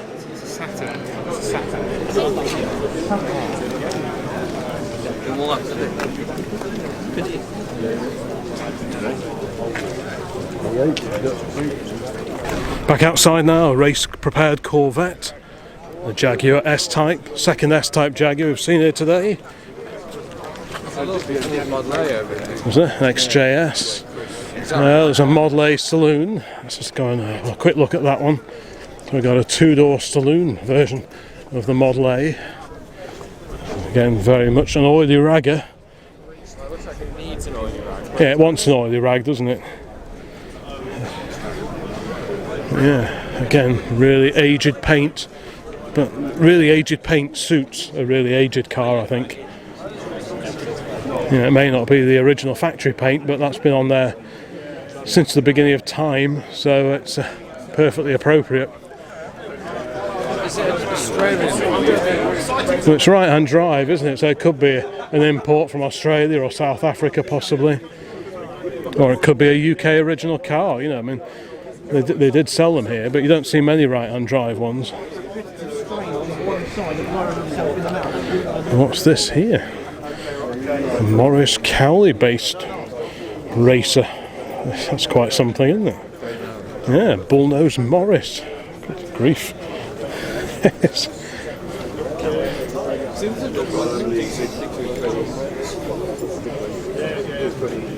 Seat looks a bit more like a deck chair than a seat. That's pretty groovy. Right. Yeah, well, that Model A is great, isn't it? Nice Aston as well. Aston Martin here. Jaguar XJ40 over there next to the Ferrari. Is it a 308? I think it is. Yeah, it's a 308. Sunbeam Tiger, the V8 version of the Alpine. What's that, about 260 cubic inches, I think these were. Well, at least to begin with. Yeah. Actually, looks quite a lot of room in there. You'd think that engine was designed to fit in there. It's quite well back under the bulkhead. Yeah, I want to pick your brains on something. There's All right, a Maserati over there, but I'm not exactly sure. Daimler SP250. I'm being directed in the direction of a Maserati. So let's go over here and have a look. Maserati, but I'm not exactly sure if it's. Is it real? Real. Nice Stingray. Because it's got a few too many Maserati badges on it. Yeah. Really cool. Yeah, that's quite. But if you look at the interior, there's modern dials. Right. Which makes me. Yeah. Don't know. It's got disc brakes on it. Yeah, but have a look at the So, interior. not quite sure what we're looking at here. Yeah. Because like it's just got a plastic Maserati badge on the front there. I mean, you wouldn't do that to a proper one, would you? No, I think it's been built up maybe with Maserati It's running really gear. cool. But if you look at the dials and the steering wheel, they're all quite new, Yeah, which makes me think that it's not. yeah, it's been built up, hasn't it? It's really cool. Yeah, it looks like a bit of a giggle.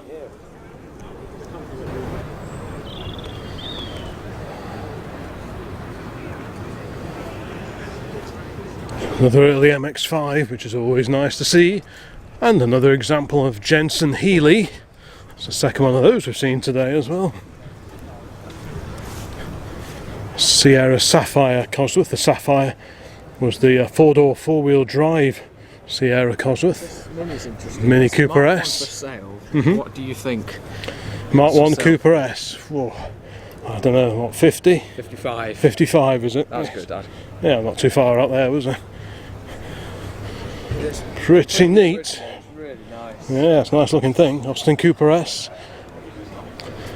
Yeah, so what's the blurb on this? 1965 surf blue, old English white roof. Very, very nice indeed. Look good with a white roof. Yeah.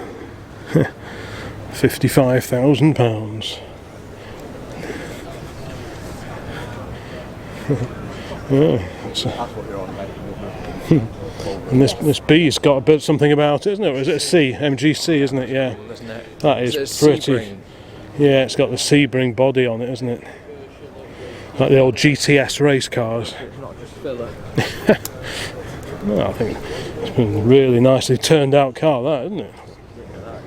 That's pretty funky. I prefer that to a V8 in the same spec, to be honest. Yeah, definitely. BRSCC match. What's this here? Stewed. A Studebaker, but what Stude is it? Cruiser. Your little Wow. Lancia going. Oh, that's a lovely little Lancia saloon, isn't it? 2000 is. Is it? Lancia 2000, I'm reliably informed, which sounds about right. Yeah, I've done my filming. Yeah, I know you've already been round everything, haven't you? So I'm just going to have a closer look at this Stude. Yeah. Passenger's been there a while. Nice to see he's belted in. Yes, yes. Safety first. Oh, look at that. That's a really original looking car. There we go. All the info on the plate, which is just what we like. Indiana. And it's a 1963 Studebaker. Awkward. It's a strange looking car. I really like the side and back. The grill. I feel like if the grill was a little bit that way, Yeah, it's funny, isn't it? How it sort of leans forward a bit, doesn't it? like a vert grill, isn't It is very Mercedes-like, isn't it? Yeah, but Studebakers did always do their own thing, Yeah. you know, so they're just carrying on that tradition. But this paintwork looks so original. I'm sure most of it is original. It's had a few bits blown in here and there, I do really like this. It is cool. but it is a very original looking car. Yes, that's pretty wild. I like the opening rear quarter lights. I wonder if that's Indiana moss. Yeah, it's quite groovy, that. Just have a quick scoot around here because I do want to get to the public parking area before people start disappearing. So we've got another Triumph Vitesse. 140 with just got a gear knob. Oh right, yeah, that's like a Dolomite gear Yeah. knob, isn't it? Well, it's just Triumph, isn't it? Yeah, but later. Oh, And triple Webers as well. Yeah. Are they Webers or Delautos? Weber's. Are they Webers? Yes, they are, aren't they? Yeah, that's nice. That goes quite well. Yeah, another cracking E9 Coupe BMW. Another. Yeah. Have I missed one? Yeah, there was one over near the Rally headquarters. Oh no. 1.9 GTI Golf, Peugeot rather. A couple of Z4s over there, and the Pagoda Mercedes. Very tidy little midget. Quite a modern Morgan. MGB Roadster over there. Jaguar 240, so this was the run-out version of the Mark II Jaguar. This one's much modified with the Coombs style rear arches and those beautiful Dunlop wheels. It's got a bit of a funny front bumper on this one. Has it got a different front end on it, is it? Strange. It's got a louvered bonnet. Oh, I see, yeah, so the bumper's been removed and it's got some sort of The mould. rest of it I like. It's like a moulding on the front, isn't it? 2.4 litre.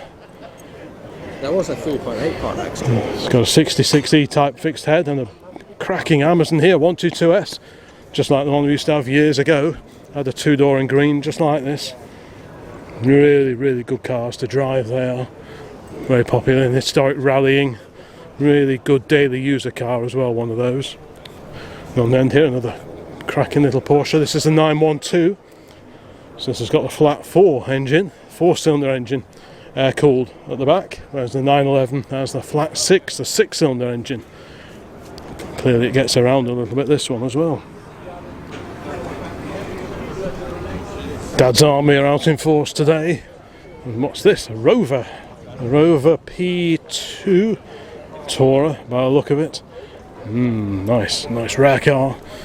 And again, lovely original seats there. No. That's quite rare. More often than not when you see a P2 it's the saloon. And this is the 12 horsepower version of the Tourer. Very handsome machine. We're just walking away from the big hangars over here and the foodie area over there, because what do we see here in this lineup of very interesting varied motor cars is this fantastic, slightly disassembled, it has to be said, Woody. Now what is that? Obviously it'll probably become a little bit clearer when we go around the front, but what we're looking at here, is it an Alvis? Looks a little bit Alvisy, but hopefully if we go and have a look around the front, the answer will be forthcoming. There's a Ferrari 250 over there, I think. Is it a real one? I'm not quite sure. I'll have to go and have a look at that. We've got Saab 900i, MG Metro, MGB, and the car that we normally see actually in the main display area, a very original looking oily ragged Morris 8 Series E. One of the starter motor cars, and a little Austin 10 Tourer next to it. So I think we will nip out just through the gate, which is just up there, and come and have a closer look at this interesting lineup of old cars. And appropriately enough, in front of these ex-military hangars, we've got a lineup of military vehicles. We've got a MAN here on MAN, not quite sure what that is. Quite an interesting assortment. And on the end of the row, a wonderful Leyland diesel-powered double-decker bus. So what's that tape? I'm not sure, I'm not too well up on my buses. Is that a PD2 or a PD3? Someone will know, I'm sure. And skulking over here in the corner is a somewhat faded looking Frog Eye Sprite. I wonder what the story is with this one. Fiberglass bonnet on it. Looks like it needs a little bit of TLC. Yeah. I wonder what the future holds for this one. Is it a car that's going to be restored here, I wonder? Certainly warrants a quick restoration, doesn't it? When did you last see SO tyres? So we're the other side of the fence now. So let's have a closer look at this lineup. So we've got the Austin 10. Very bonny looking little car indeed. Pre-war, of course. Morris 8 Series E, these were built either side of the Second World War. Oh, I remember this. I wonder if this one drove here. Yeah, it used to be on display in the... It was in a workshop. Yeah, in one of the workshops, wasn't it? Oh, it was Malvern. B, there's the MG Metro. Saab, of course. And yes, Elvis. It wasn't Elvis, or it isn't Elvis rather.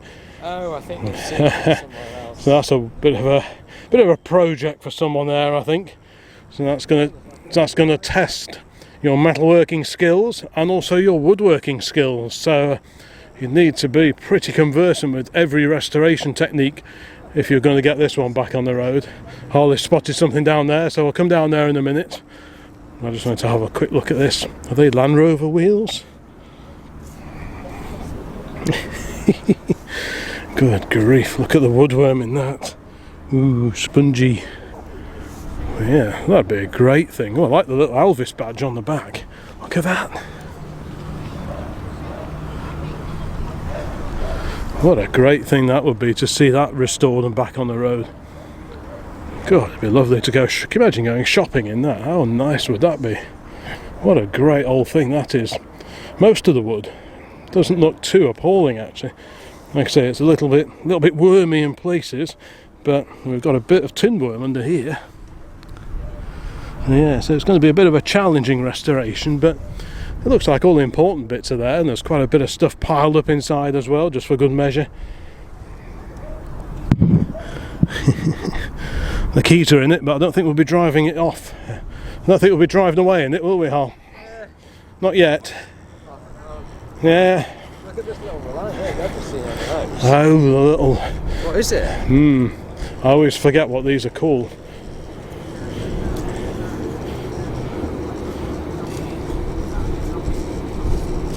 Is it the Anadol or Rebel? Of course, the Rebel. Right, so this is a 67. Yeah, that's a really early. Yeah, so that's fiberglass body, of course. It's not rusted. No, so there's no rust, but obviously prone to cracking.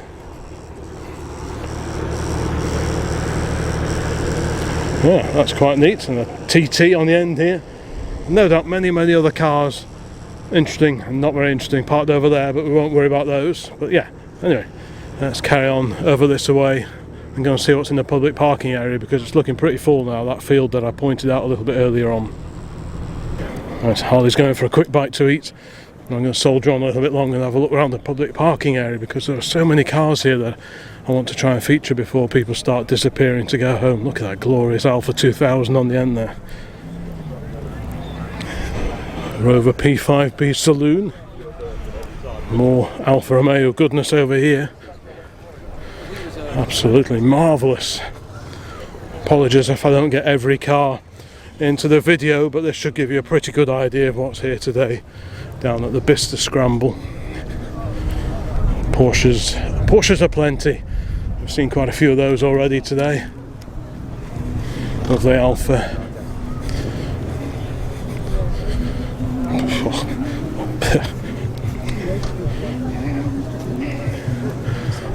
Great little Opel here as well. I like the shape of that. The original Opel Manta.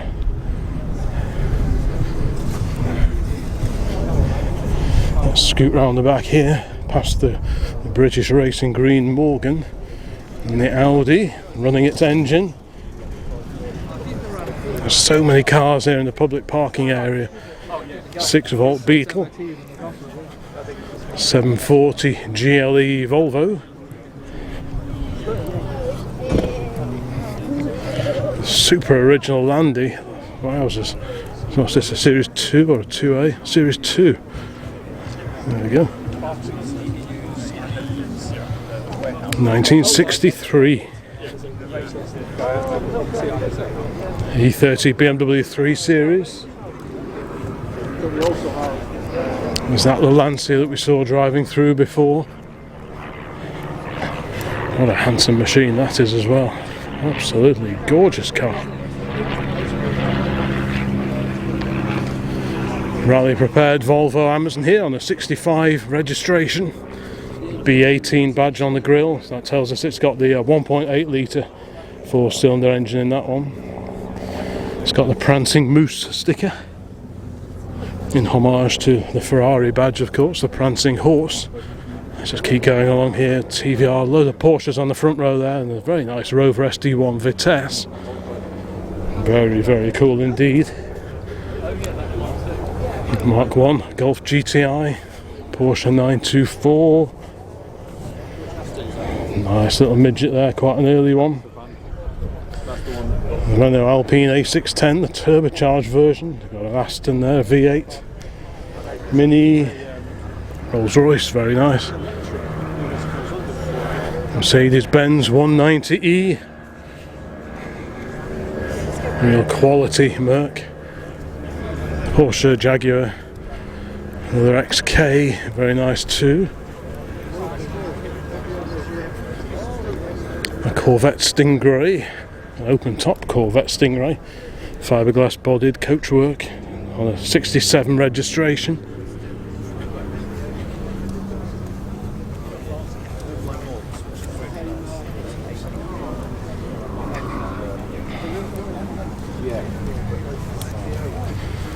This XK looks like a lot of fun.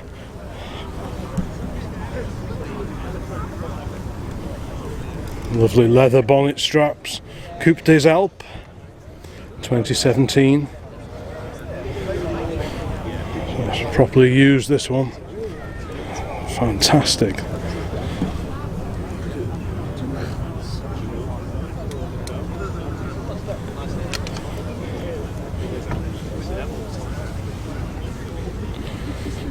Rudy Caracciola there.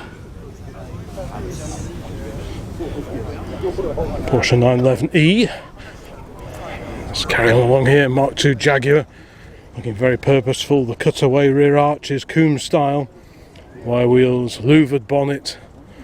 Yeah, great stuff. Is it a 3.8? 3.8 litre. What a great car that is. Those are beautiful cars. Quite a rare Maserati over here. 205 XR. Nice to see a non-GTI 205 being preserved. XJS with the American spec headlamps. Cracking W108 series Mercedes-Benz. I did study for a long time a couple of advertisements for the 108 series Mercs before we ended up buying the Pilot, going a bit older and buying the V8 Pilot, but one of these was definitely on the shortlist. I thought that would make for a very usable car. But the one I really liked had fuel injection, and that kind of put me off a little bit. Yeah, it's not easy. Right, let's carry on along here. We've got an M3, the E30 BMW 3 Series, the M3 with the flared arches, the slightly shallower rear screen compared to your regular 3 Series. How about this? Restored minivan on reverse rim Cooper wheels.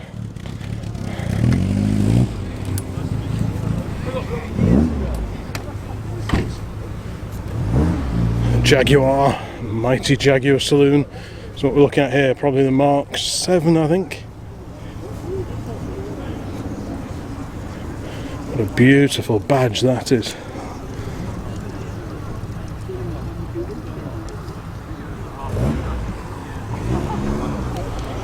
It's an early 70s midget starting to leave.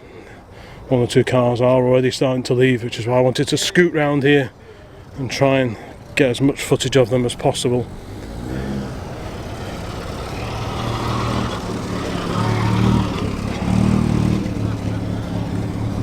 Volvo P1800, looking very sharp in like a gunmetal metallic colour. RS Turbo, Porsche on the end. The Unos, that's a Japanese import, Mark 1 MX-5 effectively. Lotus Elan SE, the drop-head version. And I think the first car we saw parked on this bit of the field, a Citroen AX. This is a debut limited edition, no less. So that must be quite unusual now. Let's have a quick return trip down here past the lightweight Land Rover. And the mighty 126 series Mercedes, the S-Class Coupe, the SEC. I wonder which engine this has got in it. There was a variety of engines were offered. So we've got the 500 SEC, so that's got the 5 litre V8 engine. Dad had a 500 SEL, the long wheelbase S-Class saloon, many years ago. And they were built like a tank. 65 Beetle. Mazda 323. Oh, I haven't seen one of those in a while. Another S-Type Jag, that's on the 65 registration, a Metro GTA. But yeah, the Mazda 323. Proper rare little car now. Have any of you watching this ever owned one of these, perhaps? Yes, I remember the girlfriend of a neighbour of ours in the sort of early 1980s. She had one of these, a yellow one. I think that's probably the last time I saw one of these. This obscure car here, this is the VW Brasilia. I'm not sure these are even sold here. I think the last time I saw one of these was in Portugal. I don't think I've ever seen one of these here. I'm not sure they were even sold here.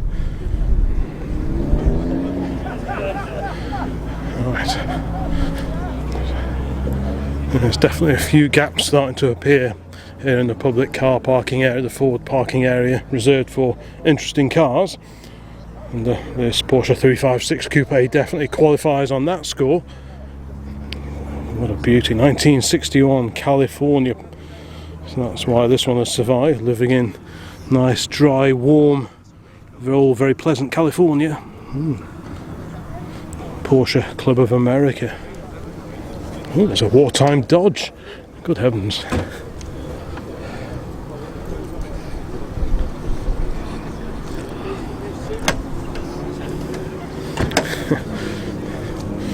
Yeah, classic German corner here. Another M3. An E30 Cabriolet, the Rolls-Royce Silver Spirit. Right, I think we've done this bit of the field, and now we've got to head over yonder, beyond the wartime Dodge, and go and wander up and down the lines of cars there just to see what we can find lurking. This is nice. Aston Martin DB4.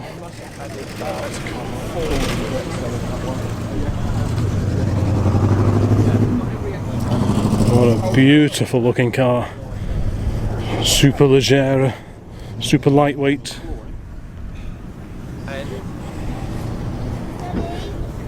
Aluminium coachwork.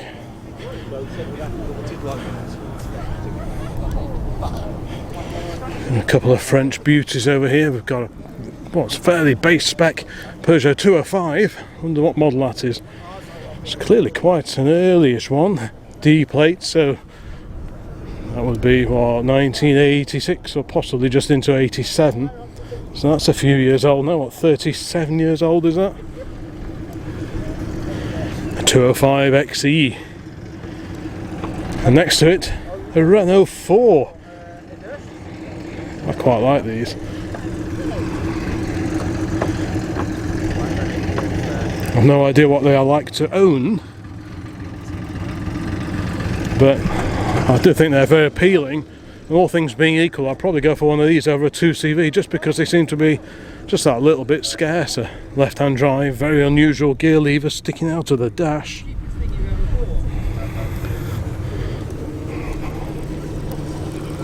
Still quite a few of these in Portugal. These were assembled, as well as in France, they're assembled around the world, I think, and many were built up in Spain, hence quite a few of them surviving in Portugal. A midget 1500, very bonny little car with a Triumph 1500cc engine. Porsche got a C-Class Merc and a beautiful step front Alfa Romeo 1964. What a cracker that is. Let's carry on along here. Porsche 944, Ferrari 308, shades of Magnum, the TV series with that one. Series 2 or 2A perhaps. I always thought those. I thought it was a Series 2 when they had those flat fronts on, but I could be wrong. Either way, it's on a later registration. That's probably what, 71, so that would be a Series 3, I would have thought. Let's carry on along here. We've got a TR5, so a fuel injected 2.5 litre engine that would make its way under the bonnet of the TR6, the TR5's replacement. Great looking car there. I do like those. They must sound fantastic. So much cool tech in them as well. With the little Alfa Saloon, the little Giulia, Alfa Romeo Milano. Isn't that beauty? How nice does that look in black? How straight is it? You just look along the side. There's just not a ripple in it anywhere. So it's a really beautiful car. The Rover 220, is that the 220 Turbo? The Tomcat, I think they were called. 190 SL.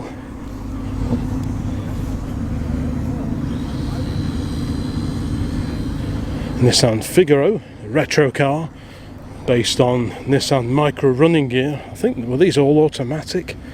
I'm a bit out of my comfort zone with these, but I've got a feeling these were all automatics. Well, this one isn't, it's a manual, so there we go, that blows that one out of the water. Right. Groove a little VW pickup. And a Toyota on the end here. Good grief, what's this? Is that a, oof. This really isn't my expertise. Not that anything is, but what's this, a Carina or perhaps? Yes, the Toyota Carina 2. Definitely falls into the when did you last see one of those camp. We'll walk past the Golf Cabriolet rather, bodied by Carmen. Talking of Carmen, got quite a nice Carmen gear here. Left-hand drive. Looks like a proper patina job, this one. I wonder if this one's come out of California, because the coachwork looks so original. You've even got the original, well, I'm saying original, it looks like the original paint under the arches still. Yeah, it looks like a California car.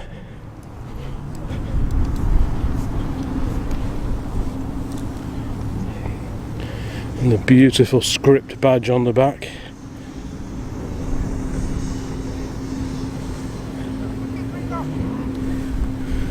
That's neat.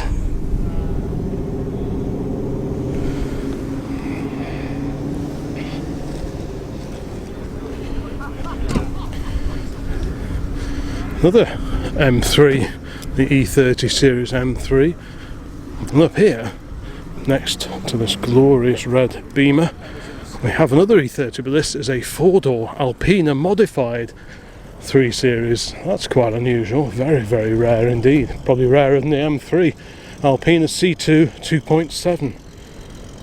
Very groovy indeed. Reminds me a bit of the 325i that my brother had many, many years ago, a similar colour to that. Of course, the good old Beetle. So on 06 plates, that'll be a Mexican built VW Beetle. Triumph Dolomite Sprint, 16 valve.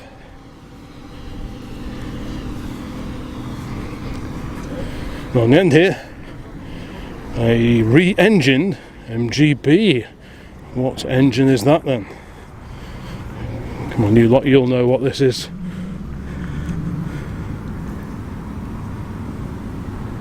Saab Turbo for sale here.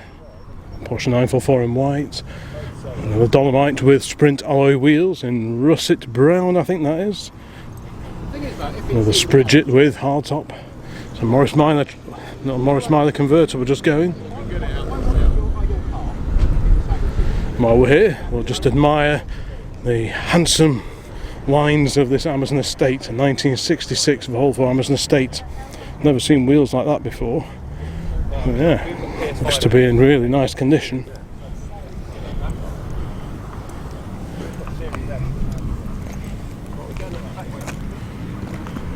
Over here, Porsche 914.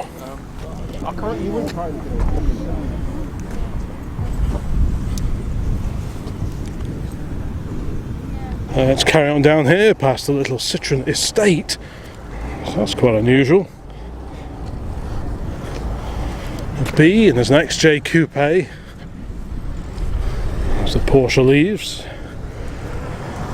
Well, yeah, we've got an XJ Coupe. Oh, there's a Mark 1 Golf just leaving.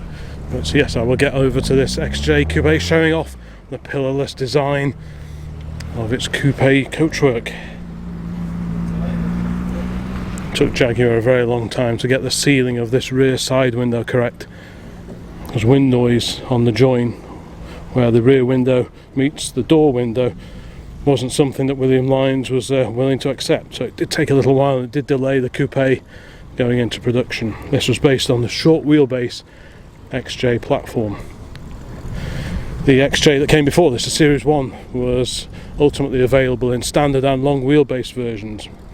And most of the XJ Series 2 saloons were the long wheelbase cars, but the coupes were based on the shorter wheelbase. Some were manual, some were auto, some were 6-cylinder, some were V12. And this has got the cloth interior, which makes it probably quite unusual. Most Jags you see are leather trimmed, of course, but this has cloth, so that makes it quite an unusual car actually.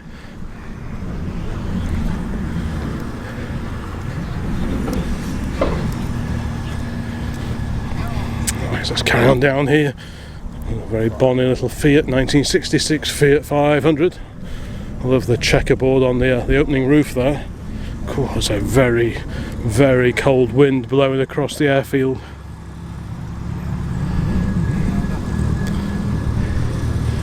Oh, what a sweet little car that is. I know Mrs. OCC would approve of that one. 944, 924. 944S. There's a Peugeot 309 over there. Mark II Golf driver. Now, what have we got here? Lancia Fulvia, front wheel drive V4 powered Lancia Fulvia. Occasionally you see the Zagato bodied Lancia Fulvias around, but although Harley prefers the Zagato bodied cars, I prefer these, the factory bodied examples myself. Pretty cool car, very popular in rallying in the early 1970s.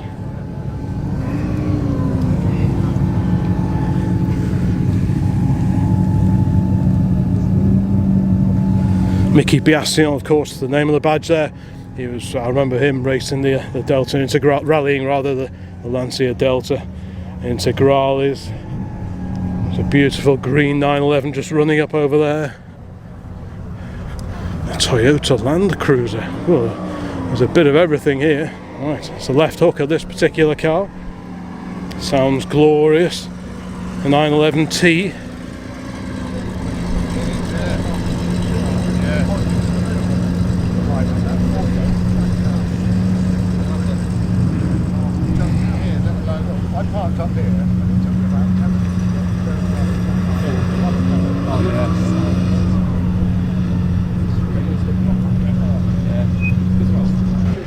Beautiful front-engined V12 Ferrari, and there's the all-important name on the tax disc there.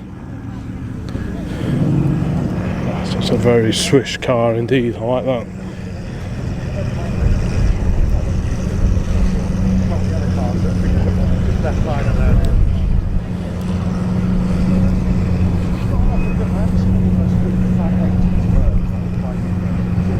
Saw this Mercedes before, but now there's no one around it, so we can just have a proper look at it and then just admire the delicate shape, the delicate styling of these wonderful cars. We've got some pretty noisy supercars over there. I'm not quite sure what we're looking at. There's a green Lambo and a McLaren, and yeah, but let's have a look at this. 190 SL Roadster 1957, silver with red interior.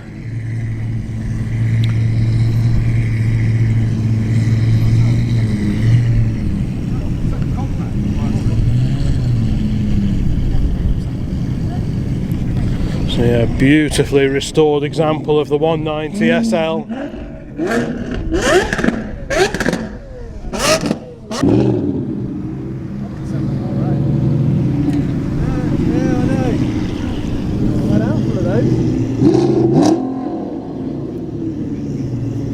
Bit of classic Rovers now, the SD1 Vitesse, 3.5 litres, TWR badge on this one.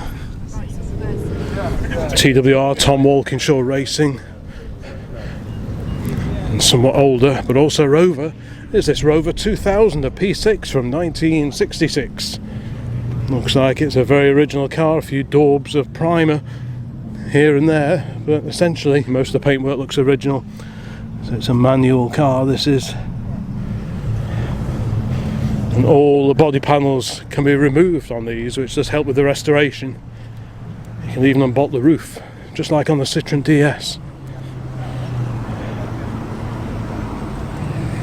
Brace of Peugeot 205s. This one looks like it's rally prepared. And the VW Scirocco Mark II, I think, version of the Volkswagen Scirocco. Got an E36 3 Series BMW there, the coupe. But let's go and have a look via this Mini Cooper. We'll go and have a look at the Hillman Super Minx over here. It's a turquoise example, and this is one of the versions before they squared off the roofline. So what year is this one? It hasn't got an age letter on the registration, so we'll just have to guess at about 63 or thereabouts for this one. Like I say, later examples of this and the Vogue and the Scepter that were based on the Super Minx platform, they had a much squarer roofline and a deeper windscreen as well. The windscreen came up further up into the roof, as I remember, but this has still got the wraparound rear window, which I think looks a whole lot cooler. Looks a lot older, so I'm guessing they squared off the roofline just to sort of make the design look a little bit more modern for new car buyers in the 1960s. But now, as an old vehicle, as an old car, I much prefer these.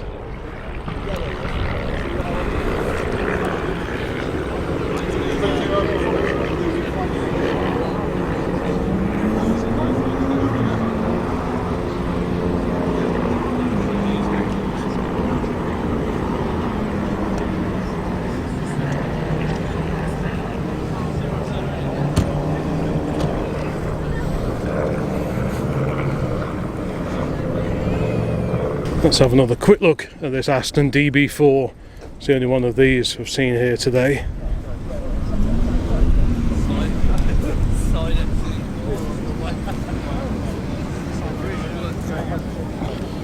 So one of these or an E-Type or maybe the XK150, which would you go for?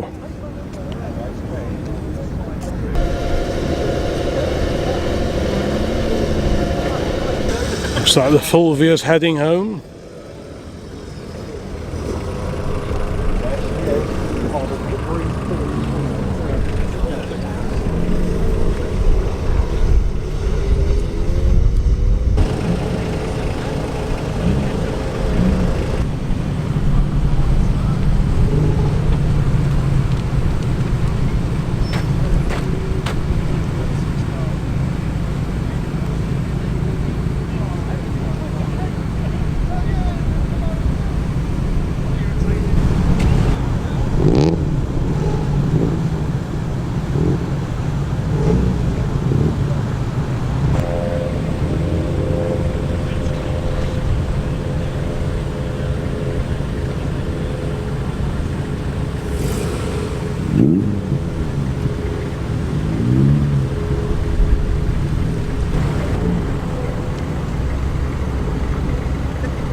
This Audi's a long way from home. This ZX appears to be pretty well travelled as well, on French plates. I'm not sure it's a V8.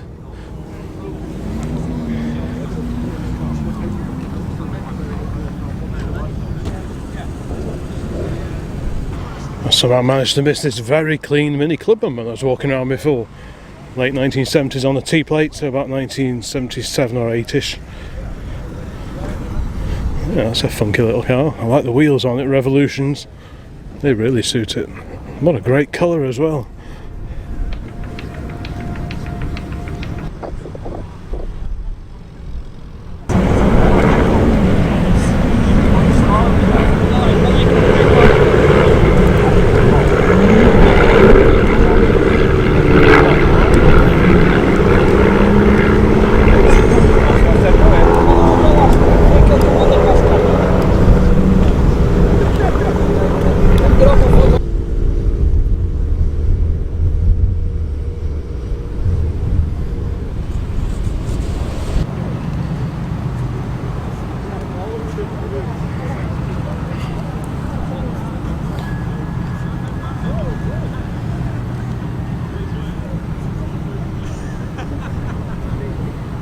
There goes that glorious Mercedes. Oh, it's a 3.5, the V8, so that would make it the W109 rather than the W108. The W108 series cars were the 6-cylinder engine cars, and then you had the 109s like that one, which I think had the air suspension as well for a little bit of added complication. But yeah, beautifully made cars, really, really handsome, understated, classic Mercedes saloon. Right, well, there's lots of gaps in the car park now. Lots of cars queuing to get out, including a bright yellow MGB Roadster. Cool, I bet it's a bit chilly in there. The wind across the airfield today is biting. But I guess we are in January, so we can't complain too much. And we are surrounded by fantastic cars as well, which is all good. So, anyway, I think we'll probably wrap up this video, this visit to Bicester Scramble for January 2024. Thanks so much for watching the channel. Please check out some of the Bicester videos from last year. We've got 3 Scramble videos from 2023 plus the flywheel meeting, which was pretty fantastic. and yeah, you definitely don't want to miss that if you're new to the channel. So thanks very much for watching this one. Please check out the rest of the channel, like, subscribe, all that kind of thing. Really helps the channel continue to grow. I'm going to go back and try and restore some feeling into my fingers now. I'm going to have a cup of tea. So thank you very much for watching. Many more videos along very soon. So bye for now.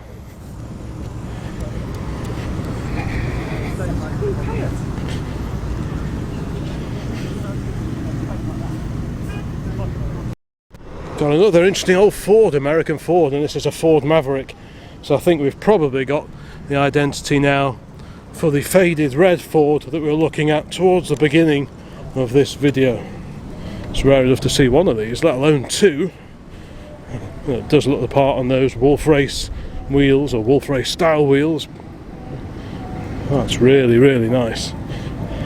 Oh yeah, there we go, Maverick.